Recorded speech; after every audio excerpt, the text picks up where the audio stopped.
Good morning everyone. मेरा नाम है विशाल तिवारी और ये आप ऑर्गेनिक केमिस्ट्री की पहली क्लास पढ़ने जा रहे हैं। हमसे स्टार्ट कर चुके हैं आप ऑर्गेनिक केमिस्ट्री पढ़ना। देखो, ऑर्गेनिक केमिस्ट्री पढ़ने से पहले कुछ प्री रिक्विजिट्स दिमाग में आपको भरना पड़ेगा, ठीक है। ऑर्गेनिक केमिस्ट्री पढ़ने से पहले कुछ प्री रिक्विजिट्स आपको दिमाग में भरना पड़ेगा। सबसे पहले मैं आपको 2-3 मिनट लेके यह समझाता हूं कि ऑर्गेनिक केमिस्ट्री को अप्रोच कैसे करना है, एनसीईआरटी कहां कहां इस्तेमाल लाना है और क्या क्या चीजें करनी है। थोड़ा सा समझाता हूं आपके एग्जाम पॉइंट ऑफ व्यू से, बड़ा इंपॉर्टेंट रहेगा, ध्यान देना सब लोग, ठीक है। ये ऑर्गेनिक की ही क्लास है, ये बाद में जब क्लास हो जाएगी तो शिफ्ट हो जाएगी वहां ऑर्गेनिक वाली फोल्डर में। कुछ मिस कम्युनिकेशन की वजह से यहां पे वो लग गया है, बट कोई बात नहीं। देखो, how to study organic chemistry ये हमें पहले समझना है, ठीक है। अप्रोच कैसा रखना है, और मैं आपको यहां से एक बात की गारंटी दिला सकता हूं बच्चों, बड़े ध्यान से सुनना। One thing is very clear कि ऑर्गेनिक में 16-17 सवाल अगर आएंगे तो उसमें से 16-17 सवाल आप बनाने लायक होंगे एग्जामिनेशन हॉल में। यह मैं आपको वादा करता हूं आज से जनवरी एंड तक, फेब एंड तक। तो यहां से फेब एंड तक पहुंचते हुए हमारे पास कंप्लीट 3 महीने हैं। कोशिश हमारी यही रहेगी कि संडे मंडे ट्यूसडे भूल जाएं और काम करें इस तरह से कि फेब एंड में जब हम रहें तो इतना रगड़ के हमारी प्रैक्टिस रहे कि मचा दे। हमारा ये रहना चाहिए, और साथ में आईयूसी का रिवीजन करते रहें ताकि फेब एंड तक दोनों में ही महारत हासिल करें। सबसे पहली चीज जो मैं आपको समझाऊंगा बच्चों, बहुत बहुत इंटरेस्टिंग वे में समझना जो मैं आपको बताने वाला हूं, बहुत इंटरेस्टिंग वे में। ऑर्गेनिक केमिस्ट्री को अप्रोच कैसे करना है, दैट इज बेसिक, वो आपको समझना जरूरी है। तो आइए ऑर्गेनिक केमिस्ट्री को, how to start organic chemistry. देखो, एक कहानी होती है। कहानी यह है कि 2 लोग होते हैं, उनको एक कुल्हाड़ी दिया जाता है और बोला जाता है कि यार सामने आपके पास 2 पेड़ हैं, स्टार्ट हो जाओ, जो पहले काट देगा उस पेड़ को वो जीत गया, उसको जो मुंह मांगा प्राइज दिया जाएगा, जो मांगेगा वो उसको मिलेगा। अब उस दोनों में से एक तो होता है कि यार जल्दी से कुल्हाड़ी उठाओ और लगा धड़ाधड़ धड़ाधड़ धड़ाधड़ पेड़ काटना स्टार्ट करो, एक तरीका ये है। दूसरा वाला थोड़ा स्मार्ट था, वो यहां से सोचता था, यहां से नहीं। तो यहां से सोचता था, उसने सोचा कि क्यों ना मैं पहले 5 मिनट लेके उस कुल्हाड़ी की धार को तेज कर दूं और फिर अगर काटूंगा तो जल्दी कट जाएगा। तो ऑर्गेनिक केमिस्ट्री दूसरे वाले इंसान की तरह होना है, आपको यहां से सोचना है। अगर आपने यहां से सोचना स्टार्ट किया तो गए। मेजर सबसे बड़ा प्रॉब्लम आपका पता है क्या है? आपको लगता है कि ऑर्गेनिक केमिस्ट्री स्टार्ट करेंगे तो सर बताएंगे हमें आईयूपीएसी नोमेनक्लेचर, उसके बाद सर हमें बताएंगे आइसोमेरिज्म, ठीक है। ये कोटा वोटा में कहीं ना कहीं ऑफलाइन वगैरह से आपका दिमाग में भरा हुआ है। फिर आपके पास सर बताएंगे जनरल ऑर्गेनिक केमिस्ट्री, फिर सर चले जाएंगे हाइड्रोकार्बन वाले रिएक्शन पे, और फिर अल्काइल हैलाइड यानी कि हेलो अल्केन हेलो अरेन वाले चैप्टर पे चले जाएंगे। फिर जो है सर हमारे अल्कोहल फिनोल ईथर उठा लेंगे, अल्कोहल फिनोल ईथर, और फिर उसके बाद aldehyde ketone carboxylic, aldehyde ketone carboxylic, और फिर उसके बाद अमाइन पे चले जाएंगे। फिर देन देयर आफ्टर हम अमाइन चले जाएंगे एंड फिर बायोमोलिक्यूल कर लेंगे। और सर देखो क्या तरीके से हमने पढ़ लिया है, एकदम मजेदार ऑर्गेनिक, और हमारे नंबर ही नहीं आ रहे, क्योंकि दिस इज द अप्रोच जो 2017-2018 में खत्म हो चुकी है। इस अप्रोच से आप पढ़ेंगे 2017 और मैक्सिमम 2018 तक ये अप्रोच काम कर रहा था। मैं ये नहीं कह रहा कि अप्रोच गलत है, मैं ये नहीं कह रहा कि अप्रोच गलत है, ये अप्रोच आउटडेटेड हो चुका है। इस तरह से एनटीए वाले पेपर में नंबर नहीं आएगा। 2019 से जब एनटीए ने पेपर सेट करना चालू किया तो कुछ बदलाव ले आया अपने पेपर में, ठीक है। तो ये आउटडेटेड है, ये गलत नहीं है स्ट्रैटेजी। ये ऑफलाइन में आज भी चलती है, गलत नहीं है, आउटडेटेड है। क्यों सारे ऑफलाइन वाले वापस ऑनलाइन आके पढ़ के फिर सिलेक्शन लेते हैं? क्योंकि उनके स्ट्रैटेजी में थोड़ा सा चेंज करना चाहूंगा। अब ध्यान दो, जो नया एनएमसी का सिलेबस है ना, उसने क्या किया है, उसने alcohol phenol ether, aldehyde ketone carboxylic acid, इन दोनों चैप्टर को क्लब कर दिया और एक बना दिया है नया एनएमसी का सिलेबस। वो कहता है कंपाउंड कंटेनिंग ऑक्सीजन,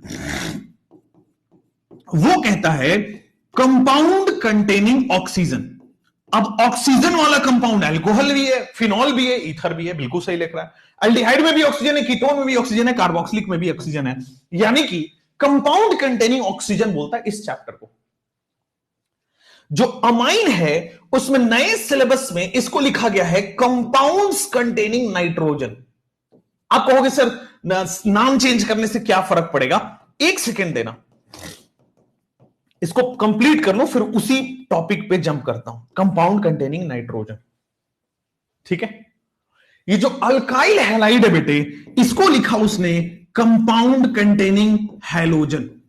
इसको हम अपने तरीके में लिख देते हैं कंपाउंड कंटेनिंग हैलोजन। ये एनएमसी का सिलेबस है। आपकी तैयारी में कैसे मैं 100 आउट ऑफ 100 नंबर आपके दिला दूं इसमें ऑर्गेनिक में। अब 100 आउट ऑफ 100 मतलब 100 नंबर तो आना नहीं है। 16 सवाल 17 सवाल आउट ऑफ 50 ऑर्गेनिक से होगा, ठीक। उसमें से हो सकता 18 हो, क्योंकि नंबर ऑफ चैप्टर्स ज्यादा है। तो कैसे वो 16 17 या 18 जितने भी सवाल आए सारे के सारे आपसे हो। मैं 15 की बात ही नहीं कर रहा, मैं 16 की बात ही नहीं कर रहा, मैं 14 की बात ही नहीं कर रहा। अगर 18 है तो 18 आपके होने चाहिए, 17 है तो 17 आपके होने चाहिए, 15 है तो 15 आपके होने चाहिए, 10 है तो 10 आपके होने चाहिए। वो दिमाग लगाना है, ठीक है। अब जीओसी और इसको आइसोमेरिज्म मिला को some basic principle of chemistry रख दिया उसने। Some basic principles of chemistry, some basic principles of chemistry, ठीक है। Some basic principle of chemistry इसका नाम रखा है किसने? नीट ने, ठीक है। अब आइए आईयूपीएससी नोमेनक्लेचर, अभी भी आईयूपीएससी नोमेनक्लेचर है। उसके बाद पॉलीमर डिलीट हो गया, ठीक है। एक सवाल आता था पॉलीमर से, रेयर साल में 2 सवाल आया हुआ है, ज्यादा 2 सवाल आया हुआ है, बट एक सवाल हर साल आता था। केमिस्ट्री इन एवरीडे लाइफ एक सवाल हर साल आता था। इन्वायरमेंटल केमिस्ट्री एक सवाल हर साल आता था।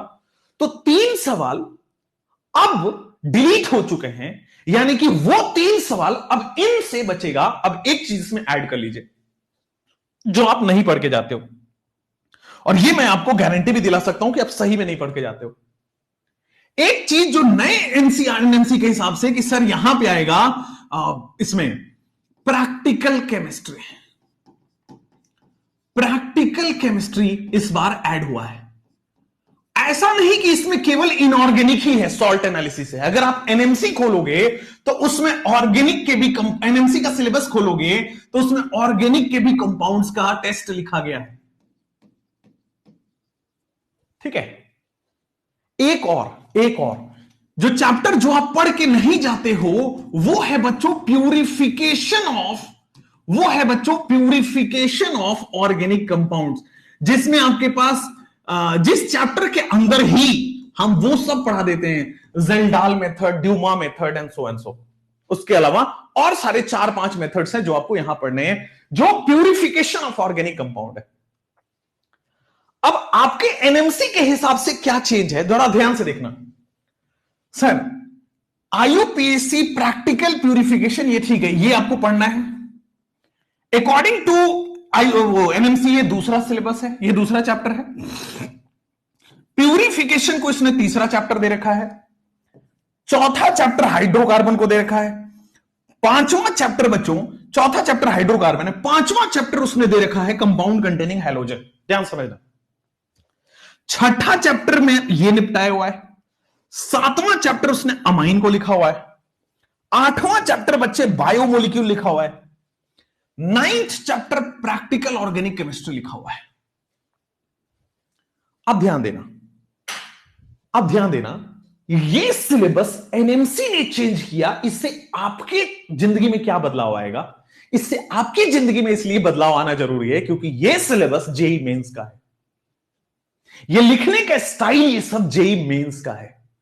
और आज से 1-1.5 साल 2 साल पहले शायद आपने सुना होगा कि जेई और नीट के एग्जाम को मर्ज कर दिया जाए। क्या ये बात सुना था आपने? उसके बाद बहुत हंगामा हुआ था, फिर ये स्टेप को वापस ले लिया गया था। आपने 1-1.5 साल 2 साल पहले जरूर सुना था कि सर जेई और नीट के एग्जाम को मर्ज किया जाए, और वो हो नहीं पाया था। इस वजह से बेटा वो लोगों ने हंगामा कर दिया और पीछे ले लिया था। और ये सिलेबस चेंज हुआ, सब लोग हो हल्ला मचाने में लगे हैं, ये हो गया वो हो गया, पता नहीं क्या हो गया, एनएमसी ने चेंज कर दिया। एनएमसी अपनी बात पे ही चल रहा है। वो जेई और नीट के सिलेबस को सेम कर दिया है, केवल बायो और मैथ्स अपना डिफरेंट है। बाकी physics and chemistry of JEE mains and NEET medical exam is going to be nearly same. ये मेरा प्रिडिक्शन है, गलत भी हो सकता हूं, बट ये उसी का एक अंदेशा है कि जेई मेंस और नीट में जो नियरली सेम होगा। मैं ये नहीं कह रहा कि जेई मेंस लेवल का एकदम हाई आ जाएगा, नहीं आएगा, एनसीईआरटी से रहेगा वैसे ही, बट ट्विस्टेड रहेगा, ताकि जेई मेंस वाली को भी वही फील हो और आपको भी उतना ही फील हो। ठीक, बायो सबको पता है मेमोरी चेक होगा, बट बायो से मेमोरी चेक होगा, केमिस्ट्री फिजिक्स से आईक्यू चेक होगा। इस बात को ध्यान से रखिएगा, इस बात को ध्यान से रखिएगा। प्रैक्टिकल और केमिस्ट्री डालने का सीधा मतलब है कि वो आपका आईक्यू चेक करना चाहता है। मैं भी प्रैक्टिकल इसी वीक में आपको पढ़ाने वाला हूं, ठीक है। प्यूरिफिकेशन ऑफ ऑर्गेनिक कंपाउंड डालने का सीधा मतलब है कि वो आपका आईक्यू चेक कर रहा है, ठीक है। पॉलीमर हटाना क्यों जरूरी था? क्योंकि रट्टाफिकेशन था, मेमोरी चेक हो चुका है, ठीक। इन्वायरमेंटल केमिस्ट्री और केमिस्ट्री इन एवरीडे लाइफ हटाना क्यों जरूरी था? वो सब बायो में आप ऑलरेडी पढ़ चुके हो, रिपीटेटिव है, मेमोरी चेक हो चुका है आपका। अब सुनो, यहां पे एनएमसी ने अपने बदलाव किया है अपने सिलेबस में, उसकी इंटेंशन को ध्यान रखिए। वो जो सोच लेते हैं वहां बैठे 20-25 लोग, उनकी एक कमेटी है, वो 20-25 लोग जो सोच लेते हैं वो करके ही मानते हैं, ठीक है। क्योंकि वो सरकार कमेटी कैसे बनाती है, वो 20-25 लोग बहुत रेपुटेड लोग होते हैं। कोई एनसीईआरटी का हेड होता है, तो कोई यूपीएससी का हेड होता है, तो कोई डिफरेंट ऑर्गेनाइजेशंस के वो हेड रहे हैं। 20-25-30 साल उन्होंने सर्व किया। वो सब आईएएस आईपीएस ऑफिसर्स हैं, ग्रेट लोग हैं, मतलब यहां ब्रेन बहुत ताज, साइंटिस्ट लोग हैं, ठीक है। बड़े बड़े ऑथर हैं, उनके रिसर्च पब्लिश होता है, उनका पेपर पब्लिश होता है, बड़े बड़े लोग हैं। तो वो जो सोचते हैं वो देश की मतलब देश में कैसे डॉक्टर बनने चाहिए, इंजीनियर बनने चाहिए, वो सोचते हैं, और वो जो सोचते हैं वो करके मानते हैं। तो भले ही जेई नीट एक नहीं हुआ, लेकिन इंटेंशन आपको दिख गया उनका। अब हमें क्या करना चाहिए, ध्यान दीजिएगा बेटा, हमें क्या करना चाहिए। ये तो बात ठीक है, एनटीए हमसे ये चाहता है, बट हम क्या करें? आपका भी सवाल होगा ना कि सर हमें तो ये बता दो, हमें इस लफड़े में पढ़ना नहीं है, हमें बस 17 क्वेश्चन आए तो 17 क्वेश्चन हमारा हो, 18 आए तो 18 हमारा हो, 20 अगर ओवररेडिंग से आए तो 20 हमारा हो, ठीक है। मतलब 100% स्कोर अगर ऑर्गेनिक में करना है तो कैसे करना है, ध्यान से बेटा। 100% स्कोर ऑर्गेनिक में करना है तो कैसे करना है? अगर आप पुराने ढर्रे पे चलेंगे, मैं बार बार बोल चुका हूं, ये स्ट्रैटेजी में कोई गलत नहीं है। 2 साल पहले तक मैं भी इसी स्ट्रैटेजी से पढ़ाता था, ठीक है। यहां पे एक और वो कर दूंगा, हाइड्रोकार्बन की जगह वो पढ़ाते हैं रिएक्शन मैकेनिज्म, ठीक है। अरे भाई अब आप इसमें कहीं दिक्कत नहीं है, मजा बहुत आएगा पढ़ने में। बस जब जब टेस्ट होगा तो रोना आएगा कि नंबर नहीं बढ़ रहा है। जब जब reaction mechanism 1 and reaction mechanism 2 ये चलता है आपके उसमें, रिएक्शन मैकेनिज्म 2 ये आपके ऑफलाइन क्लासेस में चलता है। और चूंकि मैं इसलिए बात कर रहा हूं क्योंकि कल रात में मेरे एक बच्ची से बात हुई, उस बच्ची ने बताया कि सर कुछ इस तरह से चल रहा है और पता ही नहीं चल रहा है चल क्या रहा है, क्योंकि सारा ऑर्गेनिक केमिस्ट्री यहां पे फिनिश हो जाता है। उसके बाद तो बोलते हैं कि देखो पहले पढ़ा चुका, ठीक। तो वो गलत है। वो अब भले 2 लाख रुपए आप दे चुके हो, लेकिन आपको यहां पे 2-4 हजार में इतना बेस्ट मिल जाएगा। आप ध्यान देना, देखना, ये स्ट्रैटेजी में कोई दिक्कत नहीं है, बट अभी इससे नंबर नहीं आएगा, पहली बात। तो हमें क्या करना है सर? अब जैसा हमने बच्चों पी ब्लॉक पढ़ा है, जैसे जिस स्टाइल में हमने पी ब्लॉक पढ़ा है कि सर एनसीईआरटी का हर लाइन, हर डॉट, हर पैराग्राफ, हर टेबल एनसीईआरटी का होना चाहिए। पी ब्लॉक में बच्चों एनसीईआरटी का जैसे हमने स्निपेट लगा के पढ़ा है, एनसीईआरटी स्निप लगा के पढ़ा है, ऐसा नहीं कि एनसीईआरटी पे रंगेंगे, पहले पढ़ेंगे फिर एनसीईआरटी में रीडिंग लगा लेंगे, तो 2 बार एक ही टॉपिक को पढ़ेंगे मतलब, ठीक। एनसीईआरटी स्निप के साथ पढ़ेंगे। दूसरी चीज, केवल उन मैकेनिज्म को पढ़ेंगे जो एनसीईआरटी में दिया है। जबरदस्ती पीएचडी करने की कोशिश बिल्कुल नहीं करेंगे। हमें अपनी भावनाओं पे काबू रखना है और केवल उन मैकेनिज्म को पढ़ना है जो एनसीईआरटी में, ठीक है। केवल एनसीईआरटी वाली मैकेनिज्म ही पढ़नी है, ठीक है। मैकेनिज्म हर रिएक्शन का होता है, हर रिएक्शन बनने, प्रोडक्ट बनने से पहले उसका मैकेनिज्म बनता है। ऑर्गेनिक में ऐसे चलता है, प्रोडक्ट बन गया, अब उसका मैकेनिज्म तैयार किया जाता है कि किस किस तरह से बनता है प्रोडक्ट, ठीक। अब तो एनसीईआरटी की मैकेनिज्म को ही फोकस करना है। तीसरी चीज, कसम खाएंगे आज एक कसम खाएंगे कि अगर मैं ऑर्गेनिक का रिएक्शन पढ़ूंगा तो मैं उसका एक चार्ट बनाऊंगा जिसके अंदर रिएजेंट क्या है, इंटरमीडिएट क्या है, प्रोडक्ट क्या है एंड कोई स्पेशल लाइन है क्या उस मैकेनिज्म में। एनसीईआरटी मैकेनिज्म या जो भी मैकेनिज्म हम पढ़ें उसके अंदर सर रिएक्टेंट क्या है, प्रोडक्ट क्या है, इंटरमीडिएट क्या है। अब सब लोग समझते हैं कि सर मैकेनिज्म वाइज चलो रटना नहीं पड़ेगा, हम रट नहीं सकते हैं। इंटरमीडिएट क्या है, उसके बाद कोई स्पेशल केस है क्या इसके अंदर, इस मैकेनिज्म में कोई स्पेशल है क्या। तो अब देखो बच्चों, ये याद होना चाहिए। अब देखो बच्चों, ये जो एनसीईआरटी की मैकेनिज्म है उसके अंदर ये सारी चीजें याद होनी चाहिए। मैं आपको बोल दूं कि सर बच्चों हम रटाएंगे नहीं, हम सब समझ समझ के पढ़ेंगे, तो ये एक भारी बेवकूफी है, नंबर नहीं आएगा उस मेथड से। मैं थ्योरी पढ़ाता चला जाऊं, लास्ट में नंबर नहीं बढ़वा पाऊंगा।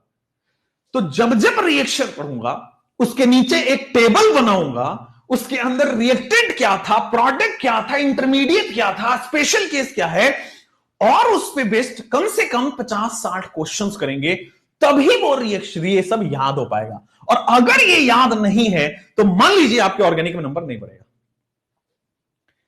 सच्चाई है, वही बोलूंगा जिससे आपका नंबर बढ़े। देखो अपन ड्रामा करेंगे नहीं, कुछ वही चीज बताएंगे जिससे आपका इंप्रूवमेंट हो पाए। तीसरी चीज, सर प्यूरिफिकेशन, जेल्डाल मेथड और ड्यूमा मेथड को क्लास में पढ़ेंगे, ये बोल के नहीं छोड़ देंगे कि एनसीईआरटी में पढ़ लेना आसान है। क्लास में पढ़ेंगे वो सारी प्यूरिफिकेशन मेथड्स, क्योंकि जेल्डाल पे लास्ट ईयर ही सवाल आया है, ड्यूमा पे 2020 में सवाल आया है, रिसेंट ईयर्स में प्यूरिफिकेशन को बहुत तवज्जो दी है। जितने भी टेस्ट हैं ऑर्गेनिक में, टेस्ट ऑफ फंक्शनल ग्रुप, ठीक है, अगेन इससे डायरेक्ट क्वेश्चन नहीं आएगा, कभी कभी आएगा, ऐसा नहीं कि नहीं आएगा, बट आप ये पढ़ेंगे जिसमें टॉलेंस है, जिसमें फेहलिंग है, बेनेडिक्ट है, शिफ्ट टेस्ट है, ठीक है, BR2 सॉल्यूशन का टेस्ट है ना, अल्काइल हैलाइड का टेस्ट है, हर फंक्शनल ग्रुप का बच्चों टेस्ट है, अल्कोहल का टेस्ट है, 1 डिग्री 2 डिग्री 3 डिग्री का, आपने मस्टर्ड ऑयल एक्सपेरिमेंट सुना होगा। तो वो सारे टेस्ट पढ़ेंगे। इस पे आजकल ट्रेंड बना हुआ है मैच द कॉलम पूछने का। देखो मैं हमेशा लेटेस्ट ट्रेंड के हिसाब से पढ़ाऊंगा, पुराना मेथड में नहीं जाऊंगा, मैं पहले बता देता हूं। दूसरा चीज, सर इस बार जो हमने वो किया हुआ है प्रैक्टिकल केमिस्ट्री, मैं आपको इस बात का दावा दे सकता हूं, कैसे वो भी प्रूव करता हूं। मैं इस बात का आपको दावा दे सकता हूं, मैं इस बात का बच्चों दावा दे सकता हूं कि प्रैक्टिकल केमिस्ट्री से मिनिमम 2 और मैक्सिमम 3 क्वेश्चन आएगा, मिनिमम 2 और मैक्सिमम 3 क्वेश्चन आएगा फॉर श्योर। तो प्रैक्टिकल केमिस्ट्री को कम से कम हम 100 सवाल और इसके क्वेश्चंस करेंगे और इसकी थ्योरी पढ़ेंगे, तब जाके ये होगा। चौथा चीज, मैंने बोला एनटीए के मन में क्या है वो जान लो। देखो नंबर कैसे बढ़वाऊंगा तुम्हारा, और आप कमेंट में लिख के बताना कि क्या मैं सही बोल रहा हूं कि गलत बोल रहा हूं। इसलिए मैं आपका कमेंट अभी देख नहीं रहा, मैं अपनी चीजें बता दूंगा, फिर सारे कमेंट लूंगा, जैसे चैट पढ़ाता हूं वैसे पढ़वाऊंगा। आ जाओ, एनटीए के मन में क्या है? एनटीए के मन में है कि जो जेई का सिलेबस है वही सिलेबस नीट का कर दो और नियरली सेम कर दो फिजिक्स और केमिस्ट्री, बायो और मैथ्स को डिसाइडिंग रहने दो। आप जेई वाले बच्चों से पूछना, मतलब मैथ्स जबरदस्त डिफिकल्ट आती है, जबरदस्त। मतलब मैथ्स में मैं अभी अपने जेई वाले दोस्तों से बात कर रहा था, उसमें पता लगा कि 18 नंबर या 20 नंबर आप ले आओ तो 99 परसेंटाइल में होते हो। And this is the harsh reality. Maths में 4 या 5 सवाल कर दो, मतलब 4 में तो 16 होगा, 5 सवाल आप कर दो, 18 नंबर से ऊपर हो गया, मतलब 20 नंबर हो गया, तो आपके पास सीधा 99 परसेंटाइल आ जाता है। मतलब maths is the deciding factor. ठीक है, सिमिलरली यहां पे फिजिक्स एंड केमिस्ट्री आपका स्कोरिंग होगा, बट इस परीक्षा का ट्रेंड चेंज होकर bio will be the deciding factor. Bio में पिछले 2-3 साल में क्या चेंज हुआ? पहले क्या आता था? One word answer. अब क्या आया? सर लेंदी पेपर कर दिया, एसर्शन रीजन, मैच घुसा दिया। अब और क्या आ रहा है? एनसीईआरटी के और अंदर जाके ट्विस्ट भी कर रहा है, एसर्शन रीजन भी डाल रहा है और मैच दो कॉलम भी डाल रहा है। समझ में आया? पेपर का थोड़ा सा एनालाइज कराया है। चूंकि आपका केमिस्ट्री की बात करें, हमारा सब्जेक्ट केमिस्ट्री है। केमिस्ट्री में बच्चों अगर आपने लास्ट 5 ईयर का जेई मेंस कर लिया, अगर आपने लास्ट 5 ईयर का जेई मेंस का पेपर कर लिया है, आप मान के चलो मजा ही आ जाने वाला है, क्योंकि paper is going to be the same. लेकिन इस बात को प्रायोरिटाइज इस तरह से करिएगा, अगर ये सब कर चुके हैं तो ही जेई मेंस का 5 साल का प्री। अच्छा, जेई मेंस का 5 साल क्यों लिखा? बहुत पहले से एग्जाम हो रहा है, 20 साल लिख देता मैं, 15 साल लिख देता मैं, 10 साल लिख देता मैं। सर एक साल में 16 पेपर हो रहा है। जेई मेंस के ऑनलाइन में एक साल में 16 पेपर हो रहा है और 5 साल लिखा है, मतलब 80 पेपर है। तो 80 question papers has to be solved. हर चैप्टर वाइज अगर आप कर लेंगे तो आपको नंबर बढ़ जाएगा। अगर आप सब कुछ पढ़ने के बाद नंबर नहीं बढ़ा पा रहे हैं, तो अगर आपने एनसीईआरटी का इंटेक्स्ट किया, अगर आपने एनसीईआरटी का इंटेक्स्ट करने के बाद अगर आपने एक्सरसाइज क्वेश्चन कर लिया, अगर आपको टॉपर बनना है तो, और अगर आपने एनसीईआरटी का एग्जाम्पलर कर लिया, ठीक है, एग्जाम्पलर को लीस्ट प्रायोरिटी पर लिखिए, एग्जाम्पलर को लीस्ट प्रायोरिटी पर रखिए। बट अगर आपने कर लिया है तो ये जितनी चीज लिखी हुई है ये सब आपको करना है। और मैं आपको बताऊं, ये बताने के बाद आप लोगों में से केवल 5% लोग होंगे जो ये करेंगे, 95% लोग अभी भी ये नहीं करेंगे और वो पता नहीं सोलोमन की बुक सॉल्व करेंगे, तो कुछ अलग से महान महान ऑथर्स की बुक सॉल्व करेंगे और बहुत सारा टाइम वेस्ट करेंगे और उनके नंबर नहीं बढ़वा पाऊंगा मैं। इस बात का मुझे भी दुख होगा उतना ही जितना आपको होगा। लेकिन अगर आपने ये किया, 100% स्कोर ऑर्गेनिक में आएगा, दैट इज फॉर श्योर, ये मैं आपको वादा दिला सकता हूं। अब आओ सर, आपको फील हुआ कि नए पैटर्न में नए तरीके से पढ़ना पड़ेगा, जेई मेंस वाला अप्रोच को रखना पड़ेगा, तब जाके हम ये सारी चीजों को कवर करते हुए चलेंगे। अब क्या है, ध्यान दीजिएगा, आईयूपीएससी में मोटे मोटे तौर पे रफ आपको आइडिया देता हूं, रफ आइडिया, ताकि आप बार बार ये ना पूछो कब होगा कब होगा। बेटे इसमें 6 लेक्चर लगने वाले हैं। आइसोमेरिज्म में 12 लेक्चर लगेगा, जीओसी में 12 लेक्चर लगेगा, हाइड्रोकार्बन में 12 लेक्चर लगेगा, ठीक है। अल्काइल हैलाइड में बेटे 8 लेक्चर लगेगा, अल्कोहल फिनॉल में बेटे 8 लेक्चर लगेगा, एल्डिहाइड कीटोन कार्बोक्सिलिक में 8 लेक्चर लगेगा, और इसके अंदर अमाइन के अंदर, अब इसके अंदर हम वो सारी चीजें पढ़ेंगे। तो अमाइन के अंदर 4 लेक्चर लगेगा, बायोमोलिक्यूल के अंदर 3 लेक्चर लगेगा। तो ये रहेगा आपका पूरा पढ़ने का तरीका। इसी क्रम में एनसीईआरटी में भी है और अपने को भी यही क्रम पढ़ना है, राइट। अब अगर आपसे मैं कुछ 2 मिनट का बात करूंगा, यानी कि 120 सेकेंड्स इज फॉर यू, जो मन में आए वो पूछ लीजिए। फिर एक और अच्छी चीज है जो मैं आगे आके कंटिन्यू करने वाला हूं। व्हेन विल बी लास्ट, आप जोड़ सकते हैं, इतना एडिशन शायद आपको आता है। 70 लेक्चर्स का प्लान है, ठीक है। कहीं भी आप चले जाइए, कोई भी ऑनलाइन ऑफलाइन प्लेटफॉर्म में 72 आवर्स का इनऑर्गेनिक होता है और 75-76 आवर्स का इनऑर्गेनिक ऑर्गेनिक होता है। तो दोनों बराबर चलते हैं। तो लगभग 72 73 लेक्चर्स आपका ये जाएगा। मैं 80 मान के चलूंगा, ठीक है। मैं मान के चलता हूं कि मैं स्लो पढ़ाता हूं, ठीक है। मैं उन बच्चों को पढ़ाना ही नहीं चाहता जिनको कुछ आता है, जिनको बिल्कुल ही रद्दी है, बिल्कुल ही नहीं आता है, ऑर्गेनिक का स्पेलिंग नहीं आता है, उनको पढ़ाऊंगा। और वो अगर कुछ सीख जाएंगे तो जो मुझे खुशी होगी ना, वो बात ही अलग है, ठीक है। तो 80 दिन अब हमारे साथ, 80 दिन अब हमारे, क्योंकि अब लगातार क्लासेस चलनी है, संडेज जरूर रेस्ट लेंगे। मैं मतलब एकदम जानवरों की तरह आपके साथ काम करने वाले में से हूं नहीं। प्रॉपर रेस्ट के साथ, प्रॉपर तरीके में आपके साथ काम करेंगे। हाँ, बीच बीच में जरूर, जैसे अब 6 लेक्चर हुआ तो इसका रिवीजन के लिए कुछ करेंगे, ये 12 हो गया तो इसके रिवीजन के लिए कुछ करेंगे, इसका 12 हो गया तो इसके रिवीजन के लिए कुछ करेंगे, लेकिन करेंगे जरूर, मजा आएगा आपके साथ, ठीक है। अब बढ़वाइए, अब बताइए आप, ये है। और जो आईओसी वाला पार्ट है वो चलेगा आपका, मतलब उसमें आपके पास हमें चाहिए 6 लेक्चर और, वो पार्ट भी कवर होगा। बट अब उसको कितना आगे एक्सटेंड करेंगे, फायदा नहीं है। नवंबर में स्टार्ट होना था, दिसंबर हो गया है, लेट्स स्टार्ट, ठीक है। और बताइए, पी ब्लॉक का रिमेनिंग पार्ट होगा, साथ साथ में होगा। चलिए, रिवीजन कब करें? देखो बेटा, मैं तो हमेशा बोलता हूं हर 6 दिन के बाद आपका रिवीजन होना चाहिए। 6 दिन हुआ रिवीजन, संडे को रिवीजन, फिर 6 क्लास रिवीजन, फिर 6 क्लास रिवीजन, फिर 6 क्लास रिवीजन। हर 6 क्लास के बाद आप भूलना स्टार्ट करोगे, ये मेरा दावा है आपसे। बट अगर आपने रिवीजन कर लिया तो आप बचा ले जाओगे, आप भूलोगे नहीं, ठीक है। एक और चीज मैं आपको बता दूं, जेई मेंस के क्वेश्चन कैसे करेंगे। देखो, एक और अच्छी बात मैं आपको बता दूं, ये जेई मेंस के 5 साल के में अपने क्लास के अंदर होगा, ये अपने क्लास के अंदर होगा।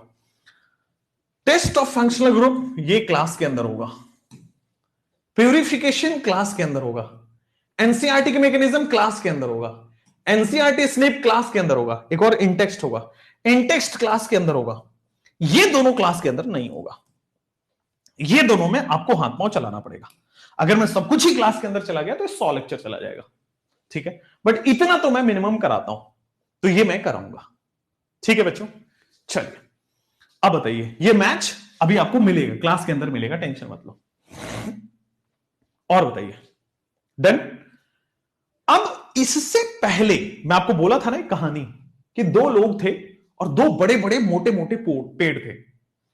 अब 2 लोग, 2 मोटे पेड़ हैं और 2 कुल्हाड़ी रखी हुई है। तो आवाज लगाई गई कि दोनों में से जो सबसे पहले पेड़ काट देगा उसको मुंह मांगा प्राइज दिया जाएगा, जो मांगेगा वो मिलेगा। उसमें से एक इंसान फटाक से कुल्हाड़ी उठाया और लगा पेड़ काटने। दूसरा इंसान स्मार्ट था, उसने पहले कुल्हाड़ी की धार तेज की और फिर दूसरे वाले बंदे से पहले काट के रख दिया। क्योंकि अगर आपकी कुल्हाड़ी ही तेज नहीं है तो पेड़ तो आप कितना भी अटेम्प्ट कर लो, कितना मत्था मार लो, पेड़ नहीं कटेगा। कहने का मतलब है पहले कुल्हाड़ी की धार तेज करो, फिर कम समय में आप कर सकते हो। अगर कुल्हाड़ी की धार ही तेज नहीं है तो आप कितना भी कुल्हाड़ी चला लो, पेड़ तो नहीं कटेगा। ऑर्गेनिक केमिस्ट्री एक मोटा सा पेड़ है, अगर इसको काटना है तो कुल्हाड़ी की धार तेज करनी पड़ेगी। उसके लिए बच्चों हमें पढ़ना है आपको बेसिक्स ऑफ ऑर्गेनिक केमिस्ट्री। उसके अंदर बेटे आपको पढ़ना है बेसिक्स ऑफ ऑर्गेनिक केमिस्ट्री, कैसे हम ऑर्गेनिक केमिस्ट्री बना था, उसकी बेसिक्स क्या थी, तोड़ तोड़ के पढ़ाएंगे एनसीईआरटी के वे में, ठीक है।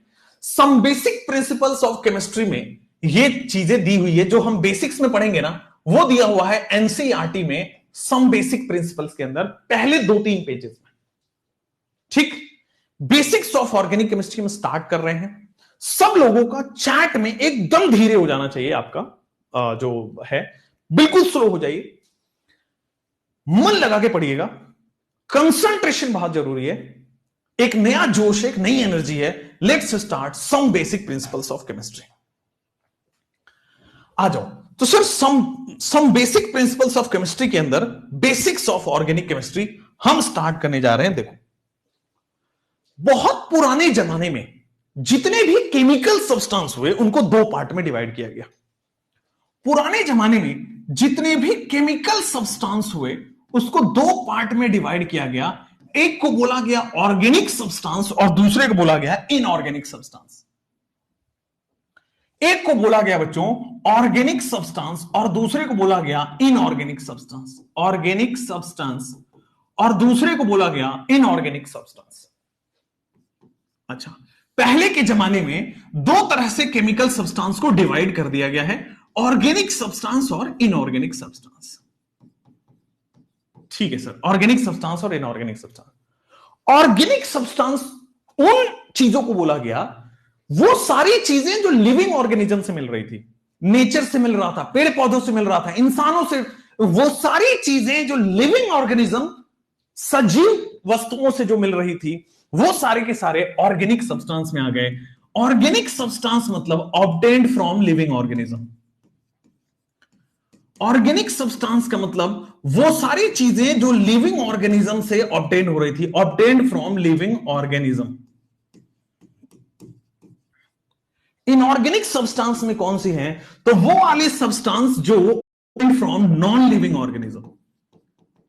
जो नॉन लिविंग ऑर्गेनिज्म, अब लिविंग ऑर्गेनिज्म और नॉन लिविंग ऑर्गेनिज्म आप बायो वाले हो, बिल्कुल भी नहीं बताऊंगा।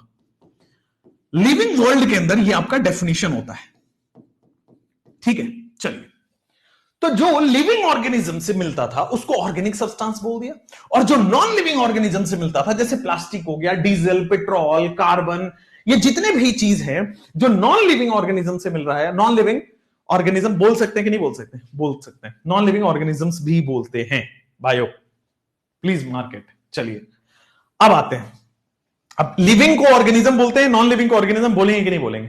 प्लीज बायो वालों बोलते कि नहीं? चैट प्राइवेट कर दें, चलो लो भाई, यस और नो? हाँ, यस और नो? लिविंग को तो हम ऑर्गेनिज्म बोल सकते हैं, चलो ये तो मुझे भी पता है। नॉन लिविंग को ऑर्गेनिज्म बोलते हैं कि नहीं? कई लोग कह रहे हैं यस, कई लोग कह रहे हैं नो। चलो बच्चों, यहां लिखो नॉन लिविंग ऑर्गेनिज्म कैसे हो सकता है? Non living things obtained from non living things, ठीक है ना। ऑर्गेनिज्म के लिए लाइफ का होना जरूरी है, जो शॉर्ट में मुझे बायो वालों ने बताया। चलिए नेक्स्ट। तो सर यहां पे एक थ्योरी पढ़नी है, मतलब ये सब अभी क्लासिफिकेशन हो रहा था ऑर्गेनिक और इनऑर्गेनिक सब्सटेंस का। तो वहां पे एक साइंटिस्ट थे जिनका नाम था बर्जीलियस। एक साइंटिस्ट थे जिनका नाम था बर्जीलियस, तो उन्होंने यहीं पे फटाक से एक थ्योरी दे दी। एक साइंटिस्ट थे जिनका नाम था बर्जीलियस, बर्जीलियस थ्योरी। तो एक वो साइंटिस्ट बर्जीलियस ने क्या बोला?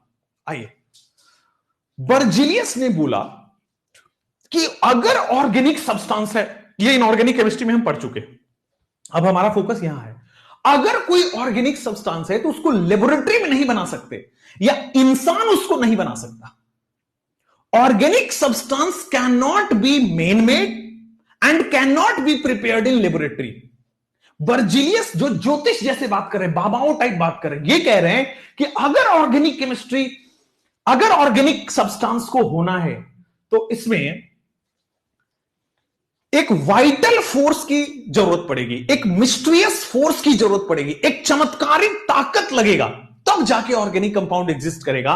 वैसे लेबोरेटरी में ऑर्गेनिक कंपाउंड एग्जिस्ट नहीं करेगा। लेबोरेटरी में मैन मेड तरीकों से ऑर्गेनिक सब्सटेंस आप नहीं बना सकते। तो what is Berzelius theory? Berzelius ने बोला कि ऑर्गेनिक सब्सटेंस को अगर एग्जिस्ट करना है तो कुछ चमत्कारी ताकतों की जरूरत पड़ेगी, कुछ मिस्ट्रियस फोर्स, कुछ वाइटल फोर्स की जरूरत पड़ेगी, और तब ऑर्गेनिक कंपाउंड एग्जिस्ट करेगा। तो बर्जीलियस थ्योरी में आ जाइए। What is Berzelius theory? According to Berzelius, यहां पर लिखोगे, बर्जीलियस के हिसाब से ऑर्गेनिक सब्सटेंस या organic compound, organic substance can not be prepared in laboratory.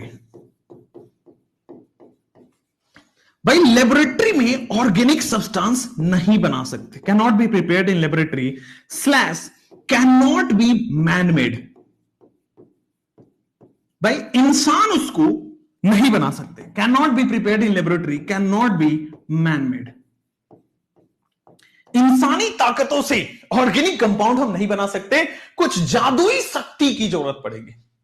There has to be some mysterious force, ठीक है ना। हां, अब यहां पे पहला चीज उन्होंने ये बोला। दूसरा चीज कि ऑर्गेनिक सब्सटेंस ये केवल लिविंग ऑर्गेनिज्म में मिलेंगे। Organic substance exist in living organism. Organic substance जो है वो लिविंग ऑर्गेनिज्म में एग्जिस्ट करता है। Organic substance exist in living organism due to, organic substance living organism में एग्जिस्ट करता है क्यों? ड्यू टू मिस्टीरियस फोर्स, एक चमत्कारिक फोर्स है, मिस्टीरियस, एक मिस्टीरियस फोर्स है, एक चमत्कारी ताकत है। ठीक है, organic substance can not be prepared in laboratory slash can not be made. Organic, organism substance नहीं, ऑर्गेनिक सब्सटेंस, ठीक है, organic substance exist in living organism due to mysterious force और वाइटल फोर्स। मिस्टीरियस फोर्स या vital force की मदद से organic substance living organism में exist करता है। ठीक है ना, this is known as vital force theory. इसी को, बर्जीलियस थ्योरी को ही वाइटल फोर्स थ्योरी कहा गया। वाइटल फोर्स थ्योरी क्या कहता है? एक ऐसा थ्योरी है जिसमें यह बताता है कि ऑर्गेनिक कंपाउंड एग्जिस्ट करेगा, वो भी लिविंग ऑर्गेनिज्म में, वो भी because of a mysterious force, वो भी because of a vital force. कहने का मतलब कि कुछ भगवान जैसी ताकत होनी पड़ेगी, कुछ बहुत बड़ा फोर्स होना पड़ेगा। उसी वजह से लिविंग ऑर्गेनिज्म में, अब जैसे मान लो जिसको बायोलॉजी नहीं पता है, वो क्या कहते हैं कि बच्चा क्यों होता है? भगवान ने दिया है, यही होता है ना। या जब छोटे बच्चे होते हैं, मम्मियों से पूछते हैं यार ये बेबी कैसे हो रहा है, तो या मैं कैसे हुआ, मैं कैसे आया, तो वो क्या बताते हैं कि बारिश हुई और भगवान ने बारिश में तुम्हें भेज दिया, तुम मिल गए। जिसको बायो नहीं पता वो यही तो कहेंगे। इनको भी केमिस्ट्री नहीं पता था और वो भी यही कह रहे थे कि भाई लिविंग ऑर्गेनिज्म में ही ऑर्गेनिक कंपाउंड हो सकता है और लैब में नहीं बना सकते, इंसान नहीं बना सकता, भगवान बना सकता है। उसके लिए मिस्टीरियस फोर्स चाहिए, उसके लिए कुछ वाइटल फोर्स चाहिए, और यही वीएफटी भी बोलते हैं इसको। कई मॉड्यूल्स में आपको वीएफटी मिलेगा, वाइटल फोर्स थ्योरी बोलते हैं इसको, VFT, vital force theory. But Berzelius ने यह बात कह के अपना आराम ले लिया, लेकिन इसी का एक गुरु, सॉरी इसी का एक चेला, ये गुरु और इसी का एक स्टूडेंट, बर्जीलियस का ही स्टूडेंट जिसका नाम था फ्रेडरिक होलर। फ्रेडरिक होलर ने अनजाने में ऑर्गेनिक कंपाउंड लेबोरेटरी में बना दिया। बर्जीलियस के ही स्टूडेंट ने बर्जीलियस की थ्योरी फेल कर दी। बर्जीलियस का थ्योरी क्या था? Vital force theory. बर्जीलियस के वाइटल फोर्स थ्योरी को बर्जीलियस के ही स्टूडेंट ने फेल कर दिया, फ्रेडरिक होलर ने। इसके आगे लिखेंगे होलर सिंथेसिस, होलर सिंथेसिस। तो लिखो यहां पे बर्जीलियस का स्टूडेंट था फ्रेडरिक होलर। देखो कई बार आप मैं भी कभी कभी यहां पे गलत स्पेलिंग लिख देता हूं या 2 की जगह 4 लिख देता हूं, तो मेरे ही स्टूडेंट में जो करेक्ट करते हैं, वैसे ही बर्जीलियस के स्टूडेंट ने ही बर्जीलियस को करेक्ट कर दिया। तो लिखो बर्जीलियस का स्टूडेंट था जिसका नाम था फ्रेडरिक होलर, फ्रेडरिक होलर। और फ्रेडरिक होलर ने क्या किया? He prepared organic compound in laboratory. Berzelius theory fail हो गई क्योंकि बर्जीलियस का मानना था कि ऑर्गेनिक तो भगवान बनाएंगे, इंसान तो बना ही नहीं पाएगा। ऑर्गेनिक कंपाउंड तो लिविंग ऑर्गेनिज्म में होता है, नॉन लिविंग में हो नहीं सकता। ऑर्गेनिक कंपाउंड तो लैब में बन नहीं सकता। लेकिन बर्जीलियस के student Friedrich Wohler prepared organic compound in laboratory, prepared organic compound in laboratory. अच्छा, लेबोरेटरी में ऑर्गेनिक कंपाउंड को प्रिपेयर किया, तो यहीं से एरो देके लिखिए कि चूंकि लेबोरेटरी में ऑर्गेनिक कंपाउंड बन गया, तो यहीं से वाइटल फोर्स थ्योरी फेल हो गया। वाइटल फोर्स थ्योरी जो है बच्चों, वो यहां से vital force theory failed. Organic compound can not be prepared in laboratory, ऐसा बोलना था वाइटल फोर्स थ्योरी का। बट ऑर्गेनिक कंपाउंड, अच्छा फ्रेडरिक होलर ने जो ऑर्गेनिक कंपाउंड बनाया था ये एक्सीडेंटली हुआ था, जानबूझ के नहीं बन रहा था, बट एक्सीडेंटली वो कोई और रिएक्शन कर रहा था, कोई और रिसर्च कर रहा था, बट एक्सीडेंटली उसी रिसर्च में ऑर्गेनिक कंपाउंड बन गया। भाई बर्जीलियस का स्टूडेंट है फेडरिक होलर, जो ऑर्गेनिक कंपाउंड को लेबोरेटरी में बनाया, एक्सीडेंटली बनाया, वो जानबूझ के ऐसा काम नहीं कर रहा था, हां एक्सीडेंटली बन गया और वाइटल फोर्स थ्योरी फेल हो गया। कैसे बनाया, आइए तो होलर की सिंथेसिस पढ़ते हैं अब एक एक करके। व्हाट इज होलर, होलर ने किया क्या था, ठीक है आ जाओ। तो होलर ने क्या किया था, उसने लिया था पोटेशियम साइनेट, CNO, मैंने पढ़ाया है कहीं पे कोऑर्डिनेशन कंपाउंड में। तो बेटे इसको बोलते हैं हम potassium K plus and CNO minus, ठीक है। K plus is potassium and CNO minus is cyanate. OCN हमने पढ़ा होगा, बट CNO एक ही बात है, उल्टा सीधा एक समान। तो पोटेशियम साइनेट की इसने होलर रिएक्शन करा रहा था अमोनियम सल्फेट से। होलर क्या कर रहा था, इस होलर सिंथेसिस, तो होलर ने बोला, होलर ने क्या किया, एक सेकेंड, होलर ने क्या किया, पोटेशियम साइनेट की अमोनियम सल्फेट के साथ रिएक्शन करी, पोटेशियम साइनेट की अमोनियम सल्फेट के साथ रिएक्शन किया, अमोनियम सल्फेट के साथ रिएक्शन किया। अच्छा जी, तो क्या बन गया, क्या बन गया, ध्यान दीजिएगा क्या बना है सर। हमारे पास, हमें पता है कि दिलवाले दुल्हनियां ले जाएंगे, आज नहीं तो कल दिलवाले दुल्हनियां ले जाएंगे, ठीक। अब यार यहां पे देखो, दिलवाले कौन है प्लस और दुल्हनियां कौन है इसकी माइनस। सर यहां का दिलवाले यहां की दुल्हनियां लेके भाग गए भाई, दिलवाले दुल्हनियां ले जाएंगे आज नहीं तो कल, K प्लस SO4 माइनस 2, भाई साहब आपके सामने जो बनेगा that is K2SO4, K plus SO4 minus 2 जो आपके सामने बन रहा है दैट इज K2SO4। वाह वाह बहुत बढ़िया। सिमिलरली NH4 प्लस इसका दिलवाले, NH4 प्लस इसकी Dulhania CNO minus, NH4 plus and CNO minus, NH4 plus and CNO minus, तो जो आपके सामने बना NH4 plus and CNO minus, Dilwale Dulhania Le Jayenge. Simple reaction है, पोटेशियम साइनेट और अमोनियम सल्फेट की रिएक्शन करने से अमोनियम साइनेट नाम का कुछ बना है। क्या बन गया बेटे, अमोनियम साइनेट नाम का बन गया है, और आपके सामने पोटेशियम सल्फेट बाई प्रोडक्ट है, पोटेशियम सल्फेट ये बाई प्रोडक्ट है, पोटेशियम सल्फेट ये बाई प्रोडक्ट है, ठीक है। तो वाइटल फोर्स थ्योरी को किसने फेल कर दिया, होलर ने। होलर की रिएक्शन क्या कर रहा था, होलर पोटेशियम साइनेट और अमोनियम सल्फेट की रिएक्शन कर रहा था, ठीक। अब अमोनियम साइनेट जब बना, इसी को हीट करके, हीट का सिंबल ये होता है डेल्टा, मतलब हीट। अब अगर सिंबल नहीं लिखना है तो सीधा लिखो, अमोनियम साइनेट को हीट किया, और अमोनियम साइनेट को हीट करने के बाद बच्चों रीअरेंज कर दिया, अमोनियम साइनेट बना, अमोनियम साइनेट को हीट एंड रीअरेंज कर दिया।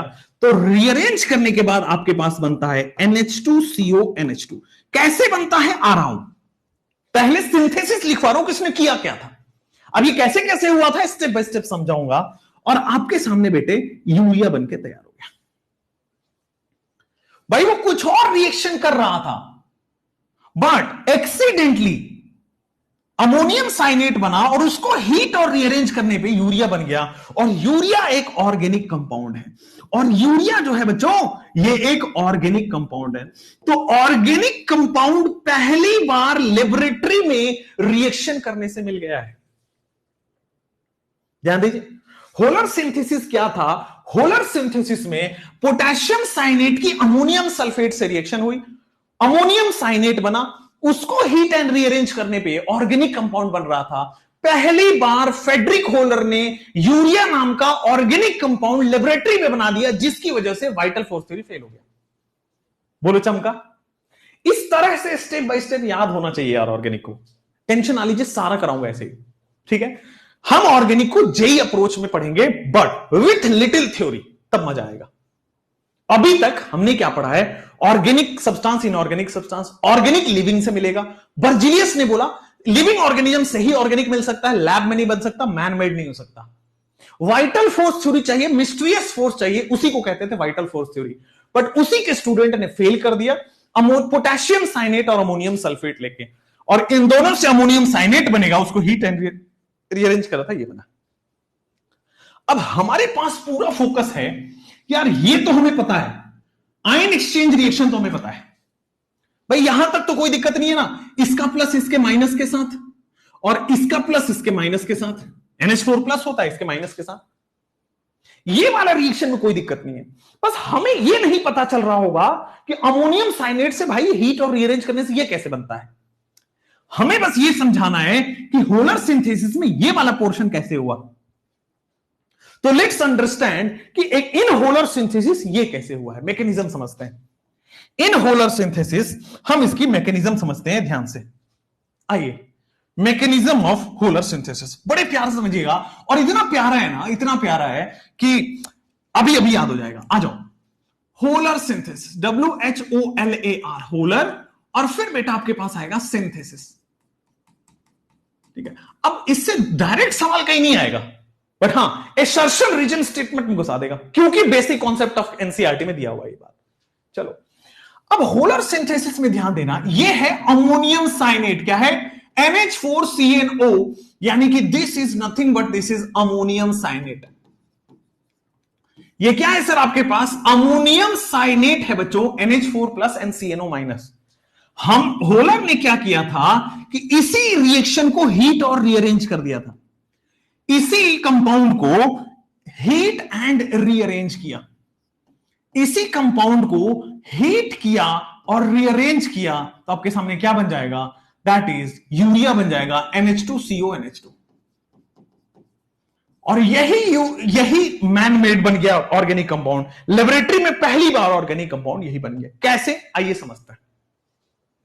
इस यूरिया को बेटे ऐसे भी लिखा जाता है, अगर आप पूरा एक्सपेंडेड फॉर्म में लिखो तो this is basically urea, NH2CO NH2, NH2 को NH2, ऐसे याद रखते यूरिया को। अब आ जाओ सर, ये कैसे बना होगा, let's understand with a small mechanism. Mech का मतलब बेटे मैकेनिज्म से। आओ दादा सब लोग इधर। बेटा अगर मैकेनिज्म बताते हुए नीचे देखोगे तो मेरी जिम्मेवारी नहीं होगी, चैप्टर उड़ जाएगा, मैकेनिज्म उड़ जाएगा, ध्यान से देखना पड़ेगा। आइए, NH4 plus and CnO minus. तो सर सबसे पहले मैं NH4 प्लस बना देता हूं। अब देखो, ऑर्गेनिक पढ़ने से पहले इनऑर्गेनिक पढ़ना कितना जरूरी है, क्योंकि अगर आपको NH4 प्लस का आइडिया नहीं है तो बेटा बाबा जी का ठुल्लू समझ आएगा। फिर NH4 प्लस अब आपको समझ में आता है कि कैसे बनता है। अब आ जाओ CnO माइनस, तो C triple bond N, CnO minus. अब स्ट्रक्चर बताना, नेगेटिव चार्ज हमेशा मोर इलेक्ट्रोनेगेटिव पे जाएगा, O माइनस हो गया। नाइट्रोजन 3 बॉन्ड बना के स्टेबल होता है, सर बिल्कुल सही बोला आपने। कार्बन को 4 बॉन्ड बना के स्टेबल होना है, तो बिल्कुल सही बोला। O माइनस यानी कि फ्लोरीन हो चुका है, 1 बॉन्ड बना के स्टेबल हुआ, बहुत बढ़िया सर, मजा आ गया, मजा आ गया। अब ये O माइनस जो है, ध्यान से देखना क्या बोल रहा हूं मैं। अब ये जो O माइनस है, क्या यहां पे कुछ रेजोनेंस टाइप का फील हो रहा है? अभी मैंने बस अमोनियम साइनेट बना दिया, बट क्या यहां पे रेजोनेंस है? क्या यहां पे रेजोनेंस फील हो रहा है? अब कहोगे रेजोनेंस नहीं आता, आएंगे जी उसी में, बट इतना हमें पता है कि रेजोनेंस में हायर इलेक्ट्रॉन डेंसिटी से लोअर इलेक्ट्रॉन डेंसिटी पर इलेक्ट्रॉन फ्लो होता है। In resonance higher electron density से लोअर इलेक्ट्रॉन डेंसिटी पर इलेक्ट्रॉन फ्लो होता है। तो आइए, NH4 प्लस में this is nitrogen, hydrogen, this is hydrogen, फिर से बेटे हाइड्रोजन, फिर से बेटे हाइड्रोजन, ये रहा NH4 प्लस, इसमें कोई छेड़छाड़ नहीं किया। अब देखना सब लोग, सर क्या वो माइनस चार्ज डबल बॉन्ड बना देगा? क्या इस माइनस चार्ज ने डबल बॉन्ड बना दिया? कार्बन 5 बॉन्ड ना बन पाए, इसलिए ये ट्रिपल बॉन्ड टूट के डबल बॉन्ड में कन्वर्ट हो जाएगा। और जब ये ट्रिपल बॉन्ड टूट के इलेक्ट्रॉन टूट के यहां जाएगा, तो इस पे माइनस चार्ज आएगा। जल्दी से बोल दो, क्या इसी का रेजोनेटिंग स्ट्रक्चर है? वो माइनस चार्ज डबल बॉन्ड बनाया और सर ट्रिपल बॉन्ड टूट के डबल बॉन्ड में कन्वर्ट हो गया है। जब ये इलेक्ट्रॉन टूट के वहां जाएगा तो अपना चार्ज लेके जाएगा, इलेक्ट्रॉन हमेशा चार्ज के साथ जाएगा, तो चला गया वहां पे। बहुत बढ़िया सर, मजा आ गया। तो सर इसी का रेजोनेंस हो रहा है। रेजोनेंस को हमने लिखा रज्जो, रेजोनेंस को हमने लिखा रज्जो रानी हमारी यहां हो रही है, और यहां पे सर बन चुका है रेजोनेंस, रेजोनेटिंग स्ट्रक्चर बनके तैयार है। क्या आपको इस बात की थोड़ी सी भी फील है? क्या आपको इस बात की थोड़ी सी भी फील है कि सर यहां पे माइनस है और यहां पे प्लस है, दिल वाले भी है, दुल्हनिया भी है? बेटा जाएंगे ही जाएंगे, आप रोक नहीं पाओगे। क्या है? दिलवाले भी है, दुल्हनिया भी है, जाएंगे ही जाएंगे, आप रोक नहीं पाओगे। कैसे जाएंगे ध्यान से देखना है। ओ है, डबल बॉन्ड सी है, डबल बॉन्ड एन पे माइनस चार्ज है। सर दिलवाले भी है, दुल्हनिया भी है, जाएंगे ही जाएंगे, तो क्या यहां से H प्लस जाएगा? क्या यहां से माइनस मिलेगा? तो सर प्लस हो गया है, माइनस हो गया है, कुछ कुछ होता है बेटे। हमेशा अपोजिट चीजें देख के कुछ कुछ होता है। तो ध्यान दीजिएगा, अमोनिया बन जाएगा NH3। वाओ, हमारे पास अमोनिया बन चुका है NH3। क्यों? H प्लस जा चुका बेटे। NH4 प्लस में से H प्लस गायब करो, अमोनिया बनता है। बहुत बढ़िया सर। और बना क्या है हमारे सामने? तो बना है हमारे सामने C double bond O double bond NH। बोल दो जरा, सामने बन चुका है C double bond O and double bond NH। जल्दी से बोल दो, एकदम सही है, वो प्लस चार्ज भी हटा दो। दो प्रोडक्ट हमारे सामने बन चुके हैं। वाह सर वाह। विधि का विधान है बेटा, हायर से लोअर की तरफ इलेक्ट्रॉन फ्लो होगा। भाई अमीर गरीब को पैसे ट्रांसफर करता है। अंबानी जी हैं, वहां से हमारे पास पैसे आते हैं। वो अमीर हैं, हम गरीब हैं। तो अंबानी जी के पास वैसे उल्टा होता है, हम लोग अंबानी जी को देते हैं, जियो का रिचार्ज करा रहे हैं, बट नियम यही है कि उन्होंने जियो बना के हमें भी तो दिया। तो भाई हायर से लोअर की तरफ हमेशा फ्लो होता है। पानी हो, हवा हो, मैंने कहा विधि का विधान है, कोई भी चीज हायर से लोअर की तरफ फ्लो होगी। ठीक है, तो बेटा यहां पे क्या होगा? यहां पे हाई इलेक्ट्रॉन डेंसिटी, अमोनिया में हाई इलेक्ट्रॉन डेंसिटी। बहुत बढ़िया। अब इस कार्बन को देखो जरा, घूरो इसको, इस कार्बन को घूरो, तो कार्बन को घूरोगे तो कार्बन इधर से भी मोर इलेक्ट्रोनिगेटिव से घिरा हुआ है, इधर से भी मोर इलेक्ट्रॉन, तो इधर भी डेल्टा माइनस। भाई मोर इलेक्ट्रोनिगेटिव, इधर भी डेल्टा माइनस। कार्बन जो है दोनों तरफ मोर इलेक्ट्रोनिगेटिव से घिरा हुआ है, तो इस पे, इस कार्बन बेचारे पे डेल्टा प्लस प्लस हो रहा है। इस कार्बन बेचारे पे डेल्टा प्लस प्लस हो रहा है। क्या सर? वो कार्बन जो है ऑक्सीजन से भी गिरा है, नाइट्रोजन से भी गिरा है, तो इधर भी डेल्टा माइनस है, उधर भी डेल्टा माइनस है। तो बेचारा कार्बन ये भी इलेक्ट्रॉन खींच रहा है, वो भी इलेक्ट्रॉन खींच रहा है, तो कार्बन हो गया अति गरीब। कार्बन के पास इलेक्ट्रॉन बचा ही नहीं भाई। कार्बन के पास डेल्टा प्लस प्लस हो गया, बहुत इलेक्ट्रॉन की कमी हो गई। यहां इलेक्ट्रॉन की कमी है, यहां इलेक्ट्रॉन ज्यादा है, कुछ कुछ होगा बेटा। यहां इलेक्ट्रॉन ज्यादा है, यहां इलेक्ट्रॉन की कमी है, यानी कि ये अंबानी जी हैं और ये हम लोग हैं भाई। भाई हमेशा हायर इलेक्ट्रॉन डेंसिटी से लोअर इलेक्ट्रॉन डेंसिटी पे इलेक्ट्रॉन ट्रांसफर होता है। हमेशा हायर इलेक्ट्रॉन डेंसिटी से लोअर इलेक्ट्रॉन डेंसिटी पे इलेक्ट्रॉन ट्रांसफर होता है। होगा नहीं होगा? अब वहां के बाद यहां नजरें, यहां बेटे नजरें गिरनी नहीं चाहिए। नजरें गिर गई ना तो लाइफ खराब हो जाएगी। नजरें को ऊपर रखना है। ये बहुत सारी लाइफ की रूल वो है, चीजें बता देता हूं मैं आपको बातों बातों में। नजरों को हमेशा ऊपर रखना चाहिए, गिरना नहीं चाहिए। ठीक है, आओ अब देखो जरा यहां पे। सर ये कार्बन था, ये डबल बॉन्ड नाइट्रोजन NH था, सर ये डबल बॉन्ड O था। इस पे जब अति गरीब हो चुका है ये, क्योंकि ऑक्सीजन मोर इलेक्ट्रोनिगेटिव होने की वजह से इलेक्ट्रॉन खींच लिया, नाइट्रोजन मोर इलेक्ट्रोनिगेटिव होने की वजह से इलेक्ट्रॉन खींच लिया, कार्बन के पास बहुत इलेक्ट्रॉन की कमी हो गई। अब चूंकि कार्बन के पास इलेक्ट्रॉन की कमी है, तो ये नाइट्रोजन इसको इलेक्ट्रॉन दे देगा। तो क्या हुआ है? नाइट्रोजन ने इसको इलेक्ट्रॉन दे दिया है, अमोनिया ने इसको इलेक्ट्रॉन दे दिया है। मजा ही आ चुका है, जल्दी से बोल दो वाह वाह। अब चूंकि अमोनिया ने इसको इलेक्ट्रॉन दे दिया है, कोऑर्डिनेट बॉन्ड हो चुका है। बात समझ में आ रही है क्या? अगर इनऑर्गेनिक नहीं पढ़े होते तो उड़ जाता ना। ऑर्गेनिक इनऑर्गेनिक बाद पढ़ा जाता है, समझ में आया? आइए अब कोऑर्डिनेट बॉन्ड के बाद अगर मैं कोऑर्डिनेट बॉन्ड को कोवैलेंट बॉन्ड में चेंज करूंगा, ध्यान से देखिएगा, अगर मैं कोऑर्डिनेट बॉन्ड को कोवैलेंट बॉन्ड में चेंज करूंगा तो क्या होगा? सर कोवैलेंट बॉन्ड को मैं काम करता हूं कोऑर्डिनेट बॉन्ड में चेंज करता हूं। जरा देखना, मैं गलती कर रहा हूं, मिटाऊंगा, आप मत लिख लेना इसको। डोनर पर प्लस, एक्सेप्टर पे माइनस। क्या गलती हुई यहां पे? कोऑर्डिनेट बॉन्ड को कोवैलेंट बॉन्ड में चेंज किया है, डोनर पर प्लस, एक्सेप्टर पे माइनस हो जाता है। हमने गलती क्या की है बेटा? बवंडर कर दिया, बवंडर। कार्बन 5 बॉन्ड बना ही नहीं सकता भाई साहब। कार्बन के 5 बॉन्ड कब से बनने लगे यार? कार्बन 5 बॉन्ड बना ही नहीं सकता, तो हमने कर दिया बवंडर। इसका मतलब ये कोऑर्डिनेट बॉन्ड होगा तो कार्बन जो अपना एक बॉन्ड है वो तोड़ देगा। ये मैं बताना चाह रहा था। ये बात ठीक है, इसके पास इलेक्ट्रॉन की कमी है बट बॉन्ड पूरा है। इलेक्ट्रॉन की कमी है बट बॉन्ड पूरा है। तो जब इलेक्ट्रॉन आएगा तो बॉन्ड तोड़ना पड़ेगा, क्योंकि इलेक्ट्रॉन हमेशा आएगा बॉन्ड बना के। तो इलेक्ट्रॉन आ रहा है बॉन्ड बना के, तो बेटा पुराना बॉन्ड टूट जाएगा। नए बॉन्ड तभी बनेंगे जब पुराना बॉन्ड टूटेगा। ये नया अमोनिया का बॉन्ड तभी बनेगा जब पुराना बॉन्ड टूटेगा। बेटे नए रिलेशन तभी बनते हैं जब पुराना रिलेशन टूटता है। नए रिलेशन अमोनिया के साथ तभी बनेगा जब पुराना वाला टूटेगा। और अगर आपने पुराना वाला नहीं तोड़ा और नया वाला बना दिया तो बवंडर होगा, बवंडर। कार्बन 5 बॉन्ड बन नहीं सकता। लाइफ रूल्स है भाई, कुछ कर नहीं सकते।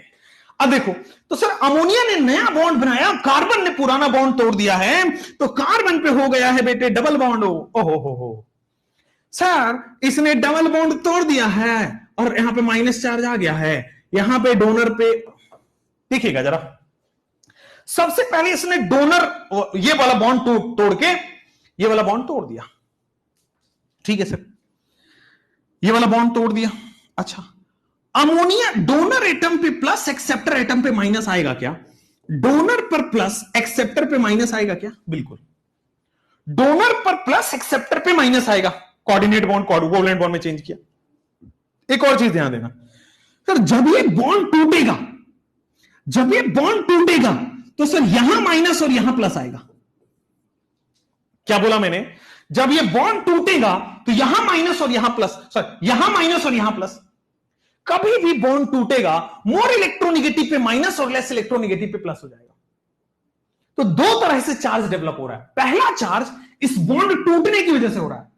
बॉन्ड टूटेगा तो डोनर पर बॉन्ड टूटेगा तो मोर इलेक्ट्रोनिगेटिव पे माइनस, लेस इलेक्ट्रोनिगेटिव पे प्लस। जब कोऑर्डिनेट को कोवलेंट में चेंज करोगे तो डोनर पर प्लस, एक्सेप्टर पे माइनस। क्या ये दोनों न्यूट्रल होते हुए नजर आ रहे हैं? क्या कार्बन न्यूट्रल होते हुए नजर आ रहा है? बिल्कुल सही, कार्बन को न्यूट्रल होना भी था। क्यों? कार्बन इलेक्ट्रॉन लूज भी कर रहा है, गेन भी कर रहा है। मतलब एक तरफ से गेन कर रहा है, एक तरफ से लूज कर रहा है, बराबर हो गया। बहुत बढ़िया हो चुका है सर, बहुत बढ़िया हो चुका है। अब क्या करना है हमें? सर ये वाला H प्लस NH3 प्लस है ना, ये वाला H प्लस उड़ा के यहां पे दे देना है। ओहो, क्या हो जाएगा? ध्यान से देखिएगा सर, यहां से H प्लस हट गया, यहां चला गया। H प्लस हटने के बाद NH2, H प्लस जाने के बाद NH2, यहां भी NH2, यहां भी NH2 और C डबल बॉन्ड O। हाय राम बेटे, यहां भी NH2, इसी को कहते हैं रीअरेंजमेंट होना। ठीक है, आगे जाके आप पढ़ोगे कार्बोकेटाइन रीअरेंजमेंट, बड़ा मजा आएगा उसमें। तो ये अभी तक हम हीटिंग कर रहे थे, ये सारा स्टेप हीटिंग का है। फाइनल स्टेप में रीअरेंजमेंट करोगे, यहां से H प्लस उठ के यहां चला जाएगा। तो सर माइनस था, प्लस मिल गया, न्यूट्रल हो जाएगा। क्या हो जाएगा? C double bond O, this is NH2 again बेटा, this is N, this is H2। ये क्या हो चुका है? यूरिया। ये क्या हो गया है? फेडरिक होलर का सिंथेसिस। बोल दो अगर समझ में आया है तो। क्लियर है क्या? कोई दिक्कत नहीं है क्या? तो यूरिया पहला कंपाउंड था जो बना है organic. Welcome to the world of organic. Organic में कुल मिला के 2-3 चीजें हैं। हमेशा हाई इलेक्ट्रॉन डेंसिटी से लो इलेक्ट्रॉन डेंसिटी जाएगा। एकदम गर्दा मच चुका है तो एक बार चैट सेक्शन में लाल हो जाना चाहिए। फटाक से हम आगे बढ़ेंगे होलर सिंथेसिस के बाद नेक्स्ट टॉपिक पे। फटाक से हम आगे बढ़ेंगे। मैकेनिज्म डिफिकल्ट है नहीं बेटा, मैकेनिज्म आसान होता है। हर मैकेनिज्म आसान होता है बशर्ते कि आप उसको 2-3 बार वो लिख डालें कि कहां से प्लस कहां से माइनस जा रहा है। किसी को मैकेनिज्म अपने आप नहीं आता। ऐसा नहीं कि ऑर्गेनिक स्टार्ट किया मैकेनिज्म आने लगा, नहीं। हमें भी मैकेनिज्म आता नहीं था शुरुआत में। हमने देखा कि पहले स्टेप में ऐसा हो रहा है, दूसरे स्टेप में ऐसा हो रहा है, तीसरे स्टेप में ऐसा हो रहा है और फाइनली याद हो जाता है। तो मैकेनिज्म याद होता है, मैकेनिज्म आता नहीं है। पहले उससे बाहर आइए आप। मैकेनिज्म याद होता है, मैकेनिज्म आता नहीं है, पहले बता दूं। आप ये सोचोगे सर मैकेनिज्म हमें आ जाएगा, रॉन्ग। नंबर नहीं आएगा अगर मैकेनिज्म आने की बात करोगे तो। मैकेनिज्म याद होता है। अपने आप सपना थोड़ी आएगा कि सर रेजोनेटिंग स्ट्रक्चर बनेगा, नहीं। हमें पता होगा कि फर्स्ट स्टेप में रेजोनेटिंग स्ट्रक्चर बनता है, फिर दूसरे स्टेप में H प्लस वहां जाता है, तीसरे स्टेप में अमोनिया अटैक करता है, चौथे स्टेप में सर अमोनिया अटैक करने के बाद रीअरेंजमेंट होता है, खत्म कहानी। तो ये हमें याद होना पड़ता है। Mechanism is a thing to remember, learn, not ज्ञान वाली चीज नहीं है वो। आपको सपने नहीं आएंगे कि कौन डोनेट करेगा कौन एक्सेप्ट करेगा, याद होना पड़ेगा। चलिए, तो दिस इज बच्चों होलर सिंथेसिस। अब होलर सिंथेसिस वगैरह हो गया तो वाइटल फोर्स थ्योरी आपका क्या हो गया, फेल हो गया। अब वाइटल फोर्स थ्योरी फेल होने के बाद मेरे और भी जैसे वाइटल फोर्स थ्योरी फेल हुआ ना, तो और भी चीजें थी, जैसे कि एसिटिक एसिड भी बाद में लैब में बन गया। एसिटिक एसिड भी लैब में बनके तैयार हो गया। Acetic acid also got prepared in lab electrolysis. Acetic acid भी लैब में जाके कॉल्बे साइंटिस्ट ने बना दिया। जैसे फेडरिक ने बना दिया एक बार यूरिया, वैसे एसिटिक एसिड को लैब में कॉल्बे ने बना दिया। वैसे ही मीथेन को लैब में बर्थेलॉट ने बनाया। वैसे ही मीथेन को लैब में बर्थेलॉट ने बनाया है। क्या बनाया है? मीथेन को लैब में बर्थेलॉट ने बनाया है। एसिटिक एसिड को लैब में कॉल्बे ने बनाया है, मीथेन को लैब में बर्थेलॉट ने बनाया। और ये रहे आपके पास ढेर सारे वाइटल फोर्स थ्योरी यहां पे फेल हो रहा है।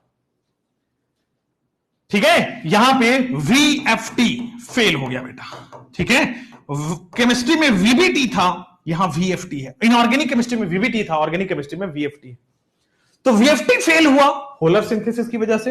एसिटिक एसिड लैब में बन गया, मीथेन भी लैब में बन गया उसके बाद। वैसे methane is inorganic compound, sorry organic compound. Acetic acid is organic compound. Carbon और हाइड्रोजन का कंपाउंड, कार्बन ऑक्सीजन का कंपाउंड, ये सब ऑर्गेनिक कंपाउंड्स हैं। आइए अब आ जाते हैं सर आपके पास मॉडर्न कॉन्सेप्ट के ऊपर। मॉडर्न कॉन्सेप्ट के ऊपर आते हैं। ये पुराने जमाने की बात चल रही थी, मॉडर्न कॉन्सेप्ट में ऑर्गेनिक केमिस्ट्री को कैसे जानते हैं? तो मॉडर्न कॉन्सेप्ट में ऑर्गेनिक केमिस्ट्री जाना जाता है हाइड्रोकार्बन एंड इट्स डेरिवेटिव को। What is organic chemistry? तो organic chemistry is the study of hydrocarbon और उसका डेरिवेटिव। ठीक है, तो यहां पे आइए, what is modern concept of organic chemistry? तो यहां पे आइए, organic chemistry is the study of Organic chemistry is the study of hydrocarbon and its derivative. Organic chemistry is the study of hydrocarbon and its derivative. ठीक है, hydrocarbon और उसके derivative की study को हम ऑर्गेनिक केमिस्ट्री कहते हैं। अब ये हाइड्रोकार्बन क्या है भाई? हमने कार्बन सुना है, हाइड्रोजन सुना है, हाइड्रोकार्बन क्या है? आपने कार्बन और हाइड्रोजन तो सुना है ना। कार्बन हाइड्रोजन से बनने वाले कंपाउंड ही हाइड्रोकार्बन। ठीक है, हाइड्रोकार्बन क्या है? तो compounds made up of carbon and hydrogen. What are hydrocarbon? तो hydrocarbon basically compounds made up of carbon and hydrogen. Compounds made up of carbon and hydrogen, इसी को हम कहते हैं बेटा आपके पास हाइड्रोकार्बन। और हाइड्रोकार्बन डेरिवेटिव का मतलब समझाता हूं। हाइड्रोकार्बन का डेरिवेटिव का मतलब हुआ, हाइड्रोकार्बन में से हाइड्रोजन हटाओ, कुछ और ऐड करो। हाइड्रोकार्बन डेरिवेटिव का मतलब समझ रहे हो? हाइड्रोकार्बन डेरिवेटिव का मतलब हो गया रिमूव हाइड्रोजन। हाइड्रोकार्बन डेरिवेटिव का मतलब हो गया remove hydrogen and add any other element. भाई हाइड्रोकार्बन डेरिवेटिव का मतलब हो गया है कि हाइड्रोकार्बन में कार्बन और हाइड्रोजन है। अब ऐसा मत कर देना कि कार्बन ही रिमूव कर देना।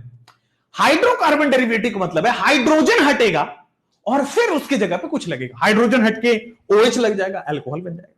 हाइड्रोजन हटके F लगा दो, वो हेलो अल्केन हो गया। आप COOH लगा दो, कार्बोक्सिलिक एसिड हो गया। हाइड्रोजन हटाओ, कोई अदर एलिमेंट, कोई अदर ग्रुप लगा दो। ग्रुप लिखना ज्यादा सही है, ग्रुप के अंदर एलिमेंट आ जाएगा। And add any other group. भाई किसी हाइड्रोजन हटाओ, किसी और ग्रुप को आप ऐड कर दो, तो उसकी हाइड्रोकार्बन और उसकी डेरिवेटिव की स्टडी को हम क्या बोलते हैं? उसमें मॉडर्न कॉन्सेप्ट में आ जाओ। अब जैसे हाइड्रोकार्बन की स्टडी करना, हाइड्रोकार्बन मतलब क्या हो गया? तो सर जी हाइड्रोकार्बन का मतलब हो गया आपके सामने, ये देखो CH4 कार्बन और हाइड्रोजन कंपाउंड है, ठीक है, C2H6 कार्बन और हाइड्रोजन कंपाउंड है, ठीक है, C3CnH2n8 C3H8 कार्बन और हाइड्रोजन कंपाउंड है, ठीक है, ये देखो CH2 डबल बॉन्ड CH2, देखो भाई कार्बन और हाइड्रोजन कंपाउंड है। अब बताऊंगा ये अनसैचुरेटेड सैचुरेटेड है। ये देखो भाई CH triple bond CH carbon और हाइड्रोजन कंपाउंड है। भाई हाइड्रोकार्बन है, ये देखो साइक्लोहेक्सेन, ये भी कार्बन और हाइड्रोजन कंपाउंड है। अगर इसी में डबल ऑल्टरनेट डबल बॉन्ड लगा दो तो भाई ये बेंजीन हो जाता है, ये भी कार्बन और हाइड्रोजन कंपाउंड है ना। साइक्लोब्यूटेन आगे जाके IUPAC वगैरह में पूरा पढ़ना है, कार्बन और हाइड्रोजन कंपाउंड है, ठीक है। अब हाइड्रोकार्बन तो ये हो गया। What is hydrocarbon derivative? Hydrocarbon derivative को ध्यान रखना। हाइड्रोकार्बन डेरिवेटिव कैसे बनाते हो?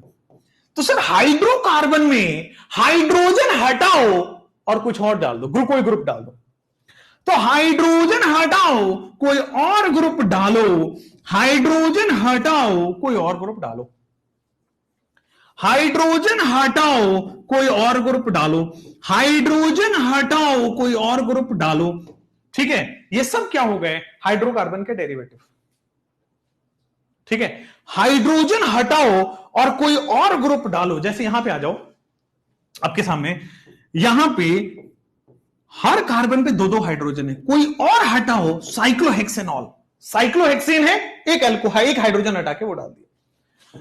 बेंजीन में हाइड्रोकार्बन का डेरिवेटिव इसको बोला जाएगा। सबके पास एक एक हाइड्रोजन है, कोई भी एक हाइड्रोजन हटाओ और आपके सामने कुछ भी अदर ग्रुप लगा दो, ठीक। जैसे हाइड्रोकार्बन डेरिवेटिव का अच्छा एग्जांपल ले लेता हूं, जैसे C6H12O6, C6H12 और कुछ हाइड्रोजन हटा के 6 ऑक्सीजन लगा दिया। उसी तरह C12H22O11, कुछ हाइड्रोजन की जगह उसने क्या लगा दिया? ऑक्सीजन लगा दिया। तो sir C6H12O6 this is what? This is glucose. Sir C12H22O11 ये क्या है बेटा आपके पास? सुक्रोज। C6H12O6 ये क्या है? ग्लूकोज। C12H22O11 ये क्या है? सुक्रोज। तो हाइड्रोकार्बन एंड इट्स डेरिवेटिव को हमने क्या यूज कर लिया है? मॉडर्न कॉन्सेप्ट में इसी को ऑर्गेनिक केमिस्ट्री कहते हैं। What is organic chemistry? तो ऑर्गेनिक केमिस्ट्री मॉडर्न लैंग्वेज में यह बोला जाता है, या तो इनकी स्टडी या तो इनकी स्टडी, ये सब हम पढ़ने वाले हैं पूरे ऑर्गेनिक केमिस्ट्री में, ठीक। अब आ जाओ सर, जो कार्बन एटम है, कार्बन एटम पूरी जगह अगर हम देखें तो कार्बन तो है ही भाई। ऑर्गेनिक केमिस्ट्री क्या है? It is a study of carbon, basically carbon का कंपाउंड है। हाइड्रोकार्बन में भी कार्बन है, उसके डेरिवेटिव में भी कार्बन है। अब ध्यान से देखना, तो सर अगर ऑर्गेनिक केमिस्ट्री को बोला जाए तो basically organic chemistry is the study of carbon. तो ऐसा क्या खास है कार्बन में जो पूरा ऑर्गेनिक केमिस्ट्री कार्बन को पढ़ाता है? तो कार्बन में कुछ तो खास होगा। तो आइए अब पढ़ते हैं कैरेक्टरिस्टिक ऑफ कार्बन। आइए अब पढ़ते हैं कैरेक्टरिस्टिक ऑफ कार्बन। उससे पहले ये क्वेश्चन करोगे, आइए पढ़ते हैं characteristic of carbon. Which of the following is an organic compound? Which of the following is an organic compound? CO2, water, ये और ये। तो देखो, कार्बन और हाइड्रोजन का होना जरूरी है, कार्बन और हाइड्रोजन का होना जरूरी है, ठीक ना। कार्बन और हाइड्रोजन का होना जरूरी है। हाइड्रोकार्बन और उसके डेरिवेटिव की स्टडी को हम क्या बोलते हैं बेटा? हाइड्रोकार्बन, ठीक।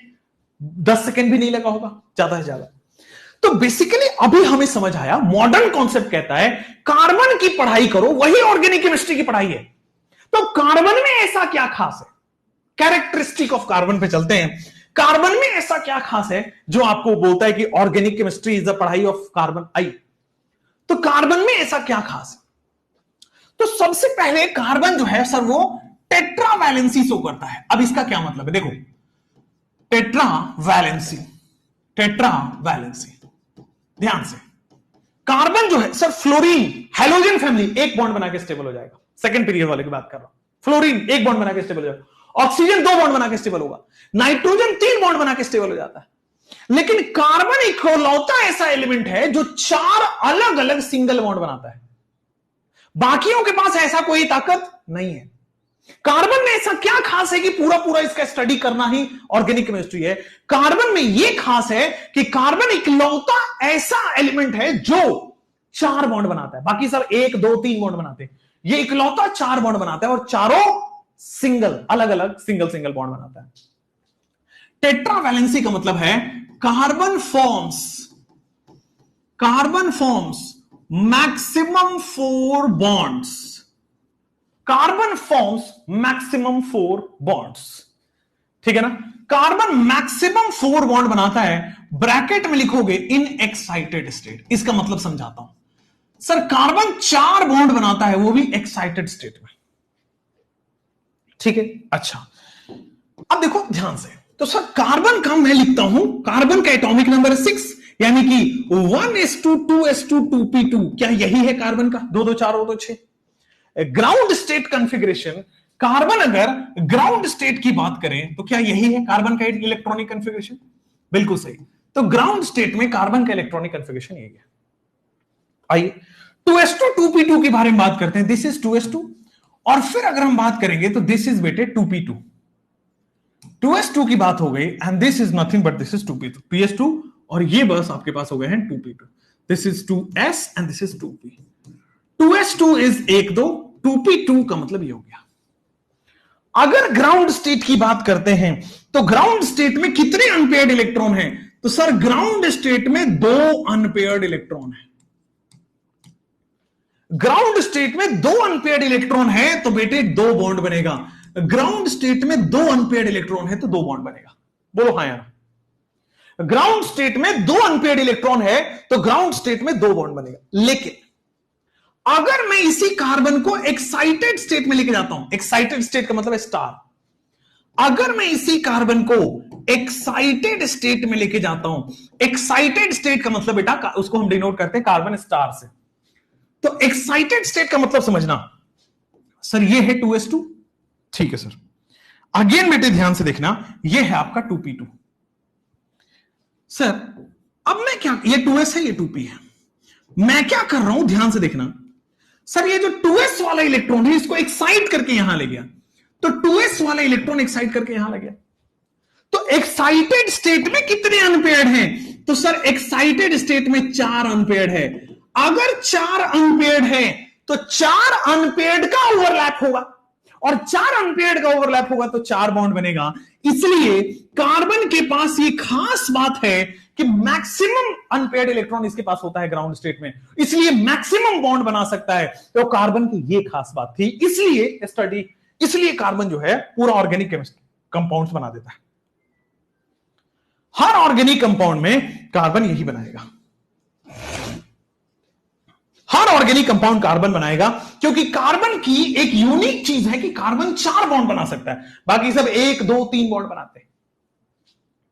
कार्बन की दूसरी खास बात है कि कार्बन की टेंडेंसी है मल्टीपल बॉन्ड फॉर्मेशन। कार्बन की दूसरी खास बात है कि कार्बन की टेंडेंसी है बच्चों मल्टीपल बॉन्ड फॉर्मेशन की। Carbon has the tendency multiple bond formation. Carbon single bond भी बनाता है, कार्बन डबल बॉन्ड भी बनाता है, कार्बन ट्रिपल बॉन्ड भी बनाता है। ध्यान दीजिएगा, कार्बन की टेंडेंसी होती है कि कार्बन जो है सर 4 बॉन्ड इसको बनाना है, 4 बॉन्ड बनाता है। तो कार्बन अपने अपने बीच में सर सिंगल बॉन्ड भी बना सकता है। कार्बन की खास बात एक और है कि कार्बन जो है अपने बीच में डबल बॉन्ड भी बनाता है भाई। कार्बन की खास बात यह है कि कार्बन अपने बीच में डबल बॉन्ड बनाता है। कार्बन की एक और खास बात है कि कार्बन अपने अपने बीच में ट्रिपल बॉन्ड भी बनाता है।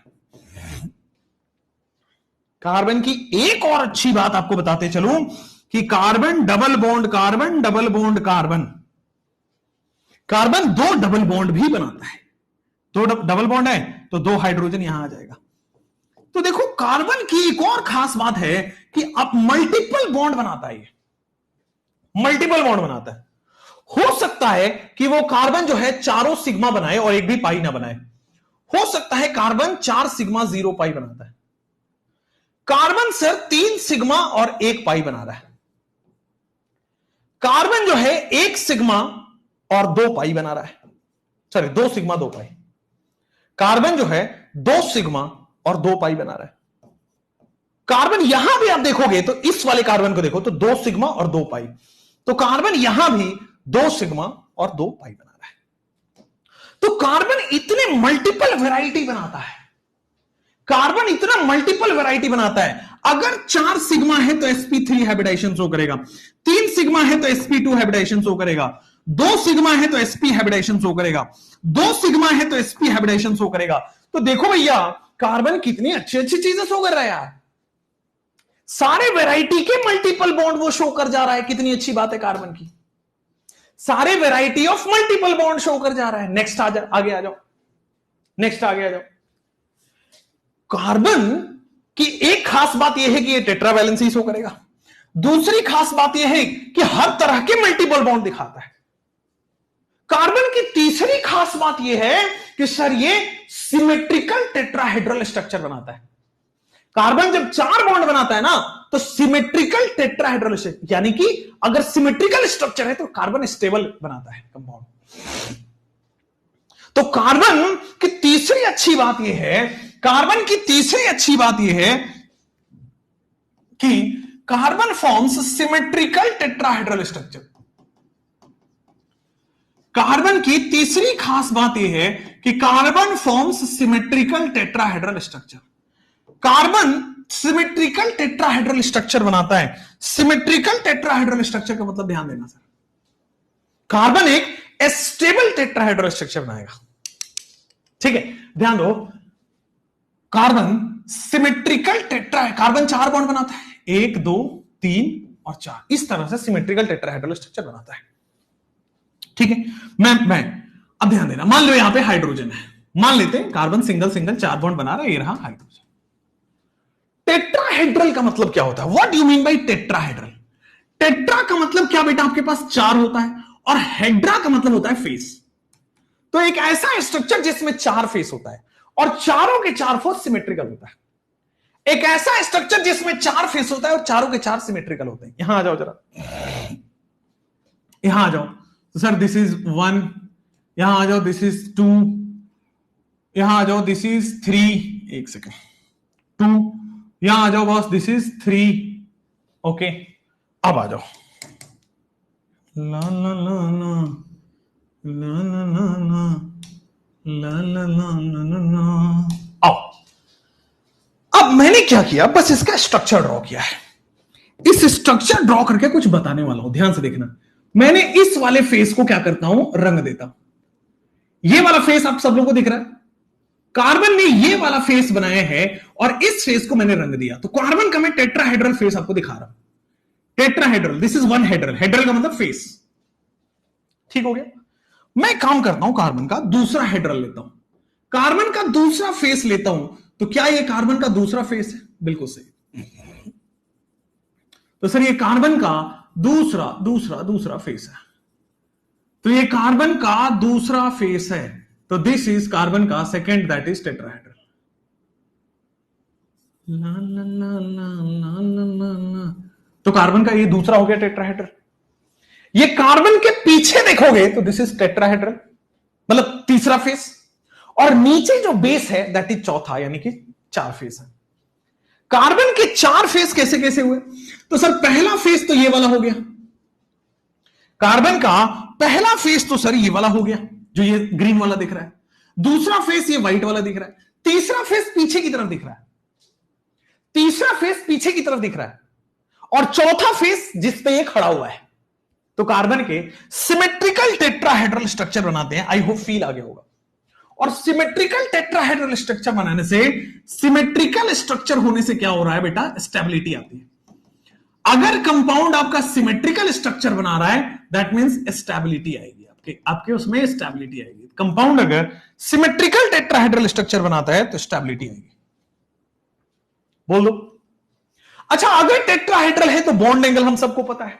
तो सर अगर टेट्राहेड्रल है तो बॉन्ड एंगल सर 10, सारे के सारे बॉन्ड एंगल जो होगा वो 109.5 डिग्री, या फिर बेटे उसको लिखते हैं 109 डिग्री 28 मिनट्स। आप मिनट्स को डिग्री में कन्वर्ट करोगे तो वही आएगा। अब आ जाओ सर, कार्बन की चौथी खास बात है कि कार्बन कैटिनेशन शो करता है। कैटिनेशन शो करने का मतलब क्या हुआ? कार्बन का फोर्थ अच्छी बात है कि सर कार्बन कैटिनेशन शो करता है। कैटिनेशन शो करने का मतलब हुआ कि सर कार्बन जो है self linking tendency to form long chain या रिंग, ध्यान दीजिए, खुद से खुद के जुड़ने की कैपेसिटी, जिसमें लॉन्ग चेन बन पाए, कार्बन बहुत लंबे लंबे चेन बना पाए और रिंग बना पाए। कैटिनेशन क्या होता है? Self linking tendency. कैटिनेशन क्या होता है? Self linking tendency of an atom. Self linking tendency of an atom, ठीक है ना? एक एटम का सेल्फ लिंकिंग टेंडेंसी, खुद से खुद के जुड़ने की टेंडेंसी, मतलब कार्बन जो है वो लॉन्ग चेन बना सकता है, खुद से खुद के जुड़ने की टेंडेंसी। कार्बन लॉन्ग चेन बना सकता है खुद से जुड़ के, टू फॉर्म लॉन्ग चेन या रिंग। लॉन्ग चेन बना के या रिंग बना के, टू फॉर्म लॉन्ग चेन और ring. Self linking tendency to form long chain या रिंग, इसको हम कहते हैं बेटा कैटिनेशन, ठीक है? रिंग भी ये बहुत मल्टीपल रिंग्स बना सकता है। तो कार्बन जो है खुद से खुद जोड़ के सेल्फ लिंकिंग टेंडेंसी है, तो ये हो गया कैटिनेशन। ठीक हो गया? क्लियर है? नो प्रॉब्लम, आगे बढ़ सकते हैं। तो ये चार चीजें हैं बेटा आपके पास, किसकी? कार्बन की कुछ खास बातें। कार्बन क्यों पूरा का पूरा ऑर्गेनिक कंपाउंड बना रहा है? 99.99% ऑर्गेनिक कंपाउंड कार्बन के बने होती। क्यों? क्योंकि इन चार वजहों की वजह से खुद से खुद के जोड़ने की टेंडेंसी है। नाइट्रोजन नहीं बनाता, कैटिनेशन नहीं शो करता, फास्फोरस नहीं करता, ठीक है? फास्फोरस करता है बट टू सम एक्सटेंट, ठीक है? कार्बन दुनिया का सबसे मैक्सिमम कैटिनेशन शो करता है, इसलिए कार्बन ऑर्गेनिक कंपाउंड बनाता है। कार्बन स्टेबल स्ट्रक्चर बना रहा है, इसलिए कार्बन ऑर्गेनिक बना रहा है। कार्बन जो है मल्टीपल बॉन्ड फॉर्म करने की टेंडेंसी रखती है, इसलिए कार्बन पूरा ऑर्गेनिक बनाता है। कार्बन 4 बॉन्ड तक बना सकता है, इसलिए बेटा कार्बन पूरा ऑर्गेनिक कंपाउंड बना रहा है, ठीक है? थ्योरेटिकल अप्रोच रखिए और जहां सवाल आए वहां पे आप बढ़ जाइए। थ्योरेटिकल अप्रोच रखिए और जहां सवाल आए वहां बढ़ जाइए, वहां पे प्रैक्टिकल अप्रोच हो जाना है। ऑर्गेनिक पढ़ने का तरीका बदलिए बेटा, पहले बेसिक्स तो बहुत क्लियर हो। अब आ जाओ, रिप्रेजेंटेशन ऑफ ऑर्गेनिक कंपाउंड को रिप्रेजेंट कैसे करते हैं, ध्यान दीजिएगा। रिप्रेजेंटेशन, ऑर्गेनिक कंपाउंड को रिप्रेजेंट करने का 3 तरीका है। किसी भी ऑर्गेनिक कंपाउंड को अगर आपको रिप्रेजेंट करना है तो उसके 3 तरीका है। पहला है आपके पास, किसी भी ऑर्गेनिक कंपाउंड को रिप्रेजेंट करने का 3 तरीका है, ठीक है? पहला है आपके पास कंडेंस्ड फॉर्मूला, या पहला लिखो आप कंप्लीट फिर कंडेंस्ड। पहला है आपके पास कंप्लीट रिप्रेजेंटेशन, कंप्लीट रिप्रेजेंटेशन, ठीक है? दूसरा है कंडेंस्ड रिप्रेजेंटेशन। कंप्लीट रिप्रेजेंटेशन के बाद दूसरा है आपके पास कंडेंस्ड रिप्रेजेंटेशन, ठीक है? और तीसरा और last one is bond line representation. किसी भी ऑर्गेनिक कंपाउंड को अगर आपको लिखना है तो 3 तरीके अलाउड हैं। तीनों तरीके में से किसी भी तरह से आप लिख सकते हैं। तो कंडेंस्ड, कंप्लीट और बॉन्ड लाइन। कंडेंस्ड, कंप्लीट और बॉन्ड लाइन, बहुत सारे हम वो बना लेते हैं इसका।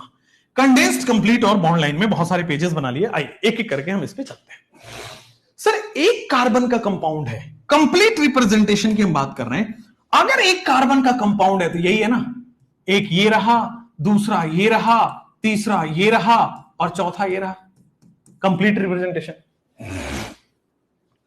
अगर एक कार्बन का कंपाउंड है, कंप्लीट रिप्रेजेंटेशन है, तो ध्यान दीजिएगा इसका कंडेंस्ड कैसे होगा। तो ध्यान दीजिए सर, एक कार्बन और 4 hydrogen, this is the condensed representation.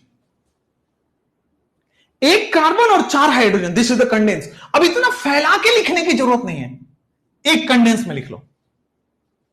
और एक कार्बन का बॉन्ड लाइन रिप्रेजेंटेशन नहीं होता। Bond line representation minimum 2 carbon का होगा। जैसे मान लो अगर मैं 2 कार्बन का कंपाउंड बनाऊं, अब कार्बन कितना बॉन्ड बना सकता है? 4। तो सर एक बॉन्ड यहां, दूसरा बॉन्ड यहां, तीसरा बॉन्ड यहां और चौथा बॉन्ड लेफ्ट में बना हुआ है। एक बॉन्ड यहां, दूसरा बॉन्ड यहां, तीसरा बॉन्ड यहां और चौथा बॉन्ड राइट में बना हुआ है। तो अगर कंडेंस्ड इसका लिखना है तो ध्यान दो कैसे लिखोगे? सर इस वाले कार्बन को क्या मैं CH3 लिख सकता हूं? जल्दी से देखना भाई, what is this? This is CH3, right? Similarly आगे बॉन्ड बना के दिस इज अगेन CH3, आगे बॉन्ड बना के दिस इज अगेन CH3। बिल्कुल सही। सर आप इस कंडेंस्ड को और चेंज कर सकते हो, इसको आप ऐसे भी लिख सकते हो, इस कंडेंस्ड को ये वाला बॉन्ड भी आप हटा दोगे तो भी आपका सही माना जाएगा। देखो ये वाला बॉन्ड भी आप हटा दो तो भी आपका सही माना जाएगा। कंप्लीटली कंडेंस कर दिया। अच्छा, अब 2 कार्बन है तो उसका बॉन्ड लाइन कैसे लिखा जाएगा? तो ध्यान दीजिए, इस कार्बन को हम डॉट से रिप्रेजेंट करेंगे, अदर कार्बन को हम दूसरे डॉट से रिप्रेजेंट करेंगे और इनके बीच में बॉन्ड बना देंगे।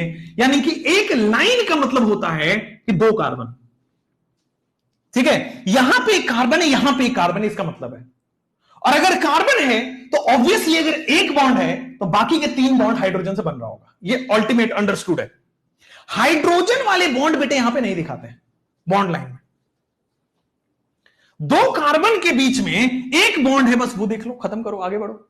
अब जैसे 3 का बनाओगे, यहां देखो सब लोग, अगर आप 3 का बनाने चलते हो तो 1 कार्बन, 2 कार्बन, 3 कार्बन। मैंने क्या किया? 3 कार्बन का हाइड्रोजन बनाया। ये देखो 1, ये देखो 2, ये देखो 3।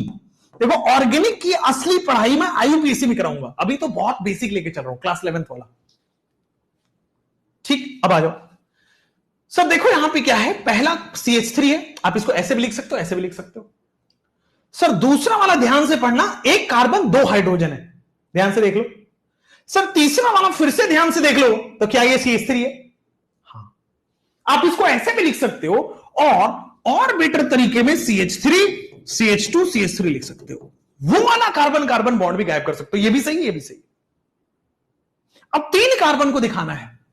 देखो 2 कार्बन के लिए 1 लाइन, 2 कार्बन के लिए 1 लाइन, 3 कार्बन के लिए 2 लाइन, 4 कार्बन के लिए 3 लाइन। बात समझ में आ रहा है? बात समझ में आ रहा है? जैसे मान लो मुझे 4 कार्बन का ड्रॉ करना है, मुझे मान लो 4 कार्बन का ड्रॉ करना है, 1 2 3 4। तो क्या होगा? सर 4 कार्बन का ड्रॉ करना है तो this is hydrogen, this is hydrogen, this is hydrogen, this is hydrogen, यहां हाइड्रोजन है, लेफ्ट में हाइड्रोजन है, नीचे है। अब ध्यान दो, तो क्या है सर? लेफ्ट हैंड साइड में आपके सामने है, लेफ्ट हैंड साइड में आपके सामने है CH3, आगे की तरफ बढ़ोगे CH2, और आगे की तरफ बढ़ोगे CH2, और आगे की तरफ बढ़ोगे CH3। क्या यही है? क्या यही है? अब जैसे यहां what is this? This is basically CH3, आगे जाओगे CH2, और आगे जाओगे CH2, और आगे जाओगे CH3। ये भी सही है, ये भी सही है। अब 4 कार्बन है, उसके लिए कितने लाइन लेंगे? देखो 2 कार्बन से 1 लाइन से 2 कार्बन कवर हो गया। अब देखो कितने कॉर्नर पॉइंट है? 3 कॉर्नर पॉइंट है, 3 कार्बन हो गए। 4 कॉर्नर पॉइंट है, 4 कार्बन हो गए। एकदम सही हो गया। 4 कॉर्नर पॉइंट है, 4 कार्बन हो गया, तो this is bond line representation, condensed representation. और बेसिक चले और आगे बढ़ते हैं, और आगे बढ़ते हैं, धीरे धीरे आपको लेवल को बढ़ाएंगे। ठीक है, अब मैं 5 कार्बन 6 कार्बन में घुस रहा हूं और इसको अल्टीमेट की तरफ लेके जा रहा हूं। ध्यान दीजिएगा यहां पे, अगर मैं कंप्लीट रिप्रेजेंटेशन, मान लो मैं ये वाला आपके रिप्रेजेंटेशन दिया गया है, सबसे पहले तो हाइड्रोजन इसका सेटिस्फाई करो। इसने 1 बॉन्ड बनाए हैं तो 3 हाइड्रोजन, ठीक है सर। इसने भी 1 बॉन्ड बनाए हैं तो 3 हाइड्रोजन, बहुत ज्यादा बढ़िया। इसने 3 बॉन्ड बनाए हैं तो 1 हाइड्रोजन। इसने 1 बॉन्ड बनाए हैं तो 3 हाइड्रोजन, 1 2 और 3 हाइड्रोजन। बोल दो सही है। इसका कंडेंस्ड रिप्रेजेंटेशन कैसा होगा? CH3, आगे बढ़ोगे तो CH, और आगे बढ़ोगे तो CH3, और आगे बढ़ोगे तो दिस इज CH3। बिल्कुल ठीक है ना? ये इसका कंडेंस्ड रिप्रेजेंटेशन। इसका कंडेंस्ड रिप्रेजेंटेशन लिखने का तरीका देख लो मेरे साथ। इसका कंडेंस्ड रिप्रेजेंटेशन देखने का बहुत सारे तरीके हैं, ध्यान दीजिएगा सब। देखना CH3, CH, CH3 और ऊपर बॉन्ड दिखा के CH3, this is also condensed representation. ये सही है कंडेंस्ड रिप्रेजेंटेशन। दोबारा देखो, CH3 CH और ब्रैकेट में लिखा हुआ है CH3 और फिर आगे लिखा हुआ है CH3, ये भी वही है। सर अगर कोई ब्रांच लगा हुआ है तो हमेशा ब्रांच को आगे ब्रैकेट में दिखा दोगे, कंडेंस्ड सही है, ये लिखने का तरीका है। अगर कोई ब्रांच निकला हुआ है तो इसी से ब्रांच निकला है तो इसी के आगे ब्रैकेट लगा दो, ब्रैकेट के अंदर ब्रांच लिख दो। समझ में आया? चलो एक और चीज, अगर आपको इसको इस तरह में लिखा हो CH3 CH और CH3 होल ट्वाइस लिख दे तो भी सही है। कैसे सर? CH3 CH, इससे दो ब्रांच निकला हुआ है, लिखने का तरीका है और कुछ नहीं है। ठीक है ना? ये भी सही है, ये भी सही है, ये भी सही है। कई बार इस तरह से लिखा मिलेगा, कई बार इस तरह से लिखा मिलेगा, कंफ्यूज नहीं होना। अब जैसे मान लो सर इस CH से 3 मिथाइल जुड़े हुए, 3 CH3 जुड़ा हुआ, तो इसको आप ऐसे भी लिख सकते हो CH CH3 होल थ्राइस। एकदम सही है, जल्दी से बोल दो, जल्दी से बोल दो, हाँ या ना? तो कंडेंस्ड लिखने के बहुत सारे तरीके हैं, बस उसमें से एक तरीका लिख दिया। समझ में आया? क्लियर है? Complete representation condensed. अच्छा, कई लोग कह रहे हैं कि सर इसको आप सीधा C4H10 क्यों नहीं लिखते हो या फिर C3H8 क्यों नहीं लिख रहे हो? बेटा वो रिप्रेजेंटेशन नहीं, वो फॉर्मूला है। जो आप बोल रहे हो ना CH4 C2H6 C3H8, वो फॉर्मूला है, वो रिप्रेजेंटेशन नहीं है। बहुत फॉर्म में एक ही कंपाउंड को लिख सकते हैं। तो ये भी वही है, ये भी वही है, ये भी वही है, ये भी वही है, वो भी वही है, सब वही। अब यहां आओ, 1 2 3, सबसे पहले काम करो 3 कार्बन का एक चेन बना दो। तो सर 3 कार्बन का मैंने बना दिया, देखो 1 2 3 बन गया क्या? 1 2 3। दूसरे कार्बन से एक मिथाइल जोड़ा हुआ है, तो सर दूसरे कार्बन से एक मिथाइल जोड़ा हुआ है, this is bond line representation. वो फॉर्मूला है, वो मोलिक्यूलर फॉर्मूला है, वो हम नहीं कर रहे। हम ऑर्गेनिक कंपाउंड का रिप्रेजेंटेशन बच्चों आपको करा रहे हैं। ठीक हो गया? समझ में आया? क्लियर है? No problem at all. और आगे बढ़े, तो जैसे आप आगे बढ़ोगे बच्चों, यहां पे आ जाओ। जैसे मान लो मुझे ये वाला कंपाउंड देना है आपको, कार्बन फिर ऑक्सीजन। ध्यान से देखिएगा, कार्बन फिर ऑक्सीजन, फिर यहां पे मैं कार्बन दे देता हूं। चलो मान लो यहां कार्बन दे दो, यहां कार्बन। अब बताओ, जो हमने कंप्लीट रिप्रेजेंटेशन लिखा है ना, उसमें पहले हाइड्रोजन फिल करो, फिर उसके बाद आप आओ कंडेंस रिप्रेजेंटेशन पे, और फिर उसके बाद आप आओ बॉन्ड लाइन रिप्रेजेंटेशन पे। तो हमने क्या किया सर, 3 हाइड्रोजन, एक यहां, दूसरा यहां और तीसरा यहां, 3 हाइड्रोजन लगा दिया। हमने क्या किया, एक हाइड्रोजन यहां, दूसरा हाइड्रोजन यहां, तीसरा हाइड्रोजन यहां, 3 निकाल दिया। सर 2 हाइड बने हुए हैं तो 2 हाइड्रोजन लगेगा। 3 बॉन्ड बने हुए, 1 हाइड्रोजन लगेगा। 1 बॉन्ड बना हुआ है, 3 हाइड्रोजन लगेगा। ठीक है, टोटल 4 बॉन्ड बनाने, तो सेटिस्फाई करा दिया। कैसे कराओगे? ध्यान से सब लोग इधर। सर अब इसका कंडेंस्ड फॉर्मूला लिख रहा हूं, तो क्या ये CH3 लिख लूं? बिल्कुल सही। आगे जाके बेटे CH2 लिख लूं? बिल्कुल सही। अगला बॉन्ड ऑक्सीजन के साथ है, बिल्कुल सही है। अगला बॉन्ड बच्चे CH है, एकदम सही है सर। और अगला बॉन्ड आपके पास CH3 है, और अगला बॉन्ड आपके पास CH3 है। ये सारी कहानियां आपके पास चल रही हैं। This is the condensed formula. क्या आप इसको ऐसे लिख सकते हो? ध्यान दीजिएगा, क्या आप इसको ऐसे लिख सकते हो, CH3 बॉन्ड हटा दो, CH2 बॉन्ड हटा दो O, फिर CH के होल CH3 ट्वाइस में। क्या आप लिख सकते हो? CH से 2 बॉन्ड बना हुआ है होल ट्वाइस में। जल्दी से बोल दो यस। तो जितने भी ब्रांचिंग निकली हुई है उसको आगे ब्रैकेट लिख दो, तो दैट कवर। ये हो गया आपके पास बॉन्ड कंडेंस रिप्रेजेंटेशन। ठीक, अब इसी को मैं क्या करता हूं, देखो 2 कार्बन है, तो मैंने क्या किया, बॉन्ड लाइन में 2 कार्बन बना दिया। दूसरा वाला कार्बन ऑक्सीजन से बॉन्डेड है, बना दिया। फिर आगे आपके पास बेटे 2 कार्बन है, 1 और 2। ठीक है, ऑक्सीजन से लेफ्ट में 2 कार्बन, राइट में 2 कार्बन। ठीक है, राइट साइड में जो पहला कार्बन है उससे 1 कार्बन बॉन्डेड है। तो this is how bond line representation. ये है आपका बॉन्ड लाइन रिप्रेजेंटेशन। ठीक है, complete representation, condensed representation, bond line representation, एकदम ठीक है। Complete representation, condensed representation, bond line representation, बोलो एकदम ठीक है, हाँ या ना? चलो अब जैसे ये हुआ, नेक्स्ट पे एक और पे मूव कराते हैं, एक और पे मूव कराते हैं जहां पे डबल बॉन्ड वगैरह है। ध्यान दो सर, ये कार्बन है, ये अगला कार्बन, दो कार्बन दिया सर, डबल बॉन्ड दिया, बहुत बढ़िया सर, डबल बॉन्ड दिया, ये वैसे लिख के आना चाहिए था पर ठीक है। अगला फिर कार्बन है, क्वेश्चन क्वेश्चन, फिर ऊपर कार्बन दे दो, बहुत अच्छा, फिर नीचे कार्बन दे दो, फिर नीचे दो इथाइल दे दो, इधर मिथाइल दे दो। चलो अब बताओ, जल्दी से करो। What is the condensed complete and everything? What is the condensed complete and everything? बताना है आपको, आ जाओ। तो सर इसको लिखने का तरीका देखना, इसको लिखने का तरीका देखना। सर क्या यहां पे 3 हाइड्रोजन जुड़ेगा? बिल्कुल सही, 3 हाइड्रोजन जुड़ गया। क्या इसने 3 बॉन्ड बनाए तो 1 हाइड्रोजन जुड़ेगा? इसने भी 3 बॉन्ड बनाए, 1 हाइड्रोजन जुड़ेगा। इसने भी 3 बॉन्ड बनाए, 1 हाइड्रोजन जुड़ेगा। 3 बॉन्ड बनाए, 1 हाइड्रोजन जुड़ेगा। 1 बॉन्ड बनाया, 3 हाइड्रोजन जुड़ेगा। 2 बॉन्ड बनाया, 2 हाइड्रोजन जुड़ गया। 1 बॉन्ड बनाया, 3 हाइड्रोजन जुड़ गया। ठीक, 1 बॉन्ड बनाया, 3 हाइड्रोजन जोड़ दो। तो क्या हमने कंप्लीट रिप्रेजेंटेशन बच्चों कर दिया एकदम बढ़िया से? अच्छा, अगर कंप्लीट कर दिया तो आओ बेटे कंडेंस्ड कर दें। कैसे? तो ये क्या है सर? ये है आपके सामने CH3। ये क्या है सर? आगे जाओगे CH। और क्या है सर? Double bond CH। और क्या है sir? Single bond, this is CH। इस CH से ऊपर क्या जाओगे बेटे? मिथाइल। फिर राइट में क्या जाओगे? This is again CH। फिर आगे जाओगे बेटे CH3। फिर नीचे जाओगे आप CH2। फिर नीचे जाओगे आप CH3।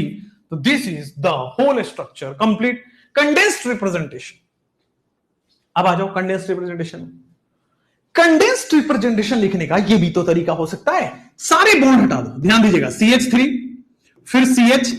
आप ऐसा नहीं कर सकते बेटा, केवल सिंगल बॉन्ड हटता है, डबल बॉन्ड गायब नहीं होता। ठीक है, डबल बॉन्ड को आपको शो करना ही पड़ेगा कंडेंस्ड रिप्रेजेंटेशन में। रूल ये है कि सिंगल बॉन्ड को आप गायब कर सकते हो, डबल बॉन्ड को गायब नहीं कर सकते। वाह वाह, आओगे फिर ये सिंगल बॉन्ड गायब कर दो। लेकिन CH से सर ब्रांच निकला हुआ है, तो क्या मैं ब्रांच को ब्रैकेट में लिख सकता हूं? एक ही ब्रांच है, एक ब्रैकेट बना दिया, खत्म। फिर इस CH से अगला फिर से CH जुड़ा हुआ है क्या? बिल्कुल सही है सर। लेकिन इस CH से ब्रांच निकला है, तो क्या मैं इसको C2H5 नाम का ब्रांच दे सकता हूं? ये क्या है? ये ब्रांच क्या है? C2H5 नाम का ब्रांच। उस CH से अगला फिर से CH3 है, तो ध्यान दीजिएगा, this is your condensed representation.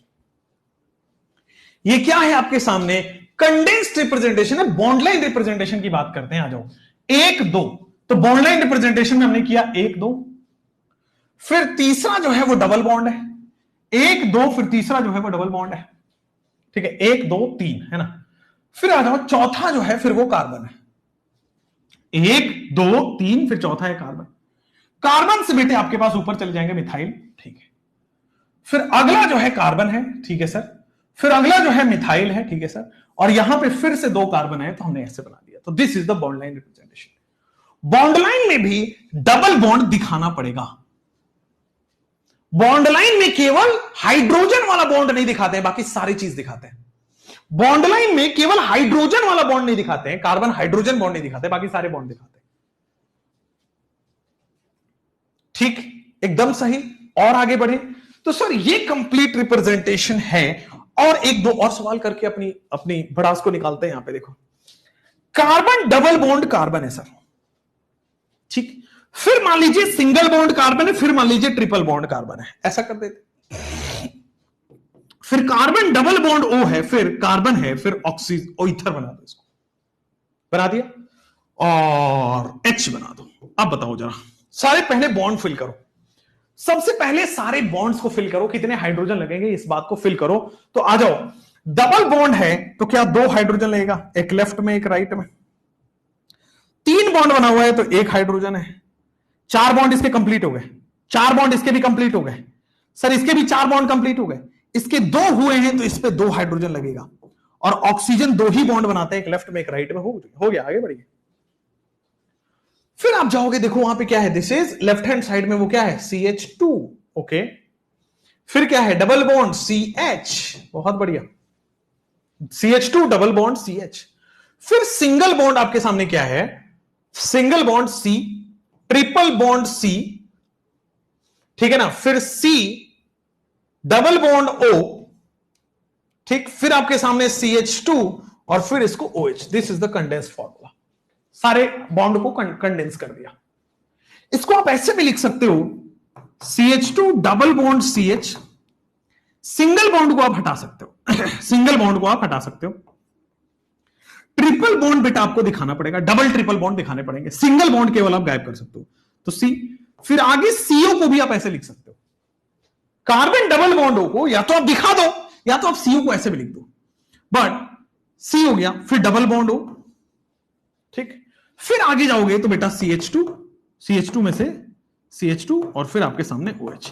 Single bond आप हटा सकते हो और इस तरह से आप लिख सकते हो। बोल दो जल्दी से।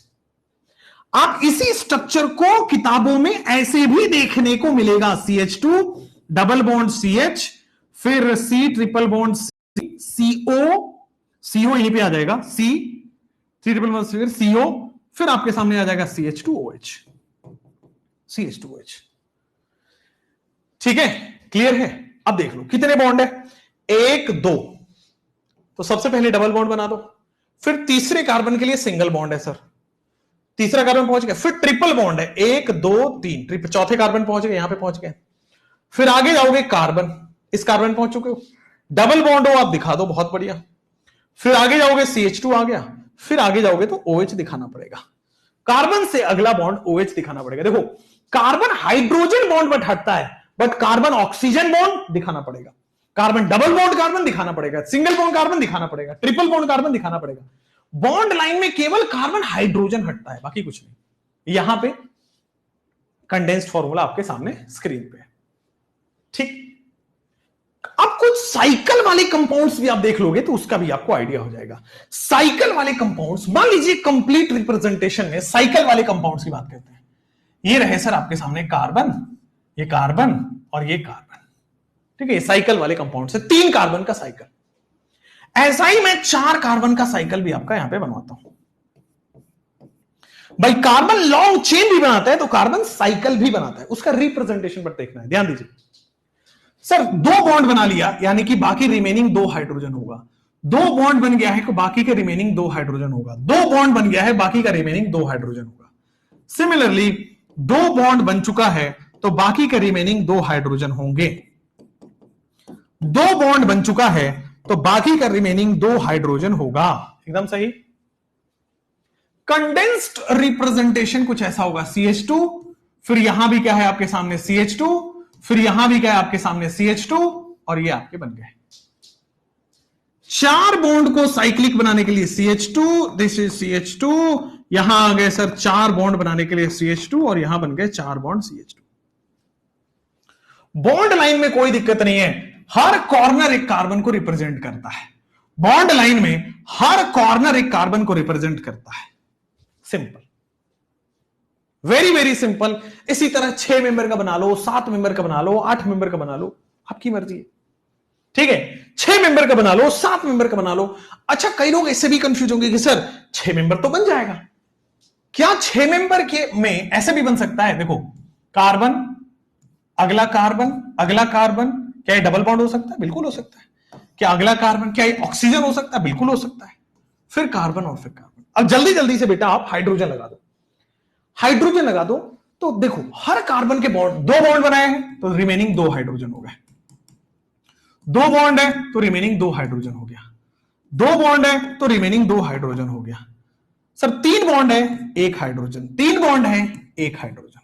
देख लो कंडेंस्ड रिप्रेजेंटेशन में क्या होगा, CH2, आगे जाएंगे सर CH, डबल बॉन्ड आपके पास जाओगे CH, फिर आगे जाओगे सर आपके सामने CH2, फिर आगे जाओगे ऑक्सीजन, फिर आगे जाओगे CH2, फिर आपके सामने ऑक्सीजन। बॉन्ड लाइन रिप्रेजेंटेशन में क्या है आपके पास सर, यहां पे है this is double bond, this is again आगे oxygen and this is the bond line representation. बड़ा सिंपल है। तो बॉन्ड लाइन रिप्रेजेंटेशन ये आपके स्क्रीन पे रहा, कहानी। बोल दो जल्दी से। तो ये पूरा पूरा रिप्रेजेंटेशन ऑफ ऑर्गेनिक कंपाउंड बेटे हमने आपको कराया। इजी है, इजी है। चलिए, तो representation 9th class, 10th class, 11th class, 12th class तक आ जानी चाहिए थी। अभी भी नहीं आई तो कोई बात नहीं, हम आपको कराएंगे। अब आपके पास बचता है calculate the number of sigma and pi bond. ठीक है ना। स्ट्रक्चर रिप्रेजेंटेशन के लिए आपको सिग्मा और पाई बॉन्ड कैलकुलेट करना आना चाहिए। ठीक है, सिग्मा, पाई बॉन्ड और फिर हाइब्रिडाइजेशन। ना ना ना ना, फिर क्लासिफिकेशन, क्लासिफिकेशन के बाद चलिए, तो हम लोग आज चूंकि पहली क्लास है छोटा रख के और फिर फिनिश करेंगे। ठीक है, तो ताकि आज क्या हुआ था कि मिस कम्युनिकेशन हो गया था। मैं सोच रहा था इनऑर्गेनिक कंप्लीट करने के बाद ऑर्गेनिक करें, क्योंकि बहुत सारे बच्चों का कॉल और मैसेज आया है और मैं आजकल एक्टिव हूं बच्चों से बात करने में, तो बहुत सारे बच्चों का वहां मैसेज आया है। तो काम करते हैं कि पी ब्लॉक वाला प्लान आपको बताते हैं 1-2 दिन में कि कब करा रहे हैं उसको, और ये वाला पार्ट आपका कंटिन्यू रखते हैं। ठीक है, देखो ध्यान से, ऑर्गेनिक आसान है। मैंने बोला ना पहले यहां से सोचना, ऑर्गेनिक में यहां से मत सोचना। धार तेज करना कुल्हाड़ी का जरूरी है, ये नहीं कि आप कुल्हाड़ी तेज, तो कुल्हाड़ी चलाना आसान किया, पेड़ नहीं कटेगा। ठीक, चलिए, तो thank you so much. So simple है। हाँ, एक शायरी हो जाए। शायरी तो नहीं है, मैंने बताया था शायद आपकी क्लास में कि बदले बदले से लग रहे हो जनाब, अर्ज किया है कि बदले बदले से लग रहे हो जनाब, नाराज हो हमसे या किसी और से मुलाकात हो गई, बदले बदले से लग रहे हो नाराज, क्या बात हो गई, बदले बदले से लग रहे हो जनाब, क्या बात हो गई, नाराज हो हमसे या किसी और से मुलाकात हो गई। है ना। वाह वाह वाह, thank you so much, thank you बच्चों, bye bye, take care, see you soon. इसका डीपीपीस अपलोड हो चुका है, जरूर देखिएगा और सॉल्व करिएगा, आज के आज ही सॉल्व करिएगा, और कहीं ना कहीं आके मुझे बता दीजिए कि मैंने सॉल्व कर लिया, फिर मैं अगले दिन पे आपका आता हूं। तो कल हम एक अच्छी खासी क्लास लेंगे जिसमें बेसिक्स पूरा कवर करेंगे। ठीक है बच्चों, और फिर हम आईयूपीएससी स्टार्ट करते हैं, आराम से करते हैं। घाई करोगे कि सर जल्दी जल्दी सिलेबस कंप्लीट कराओ, नहीं होगा, तैयारी अच्छे से नहीं हो पाएगी। तैयारी अच्छे से करते रहनी है, हड़बड़ी नहीं मचाना है, समय पे सिलेबस कंप्लीट होगा, ये मैं आपको बताता हूं। चलो, thank you, take care, bye bye, see you soon. अभी मैं लंच करूंगा, लंच करने के बाद फिर मेरी एक क्लास है 4 से 6, मैं उसका थोड़ा सा कंटेंट एक बार देख लूंगा, और फिर एक यूट्यूब की वीडियो मैं आपके लिए डाल रहा हूं। आज शाम में 4 बजे एक यूट्यूब की वीडियो आएगी आपके लिए, खासकर आपके लिए है वो, प्लीज देखिएगा, इट्स अ ऑर्डर। ठीक है, आपके लिए। चलिए, जैसे ये सेशन खत्म होता है, हमारी टीम और हमारी मोटिवेशन के लिए रेटिंग बॉक्स खुलता है, फटाक से रेटिंग करिए ताकि आप और हम मोटिवेट हो पाए और अच्छा काम कर पाए। जय हिंद बच्चों, जय हिंद, टेक केयर।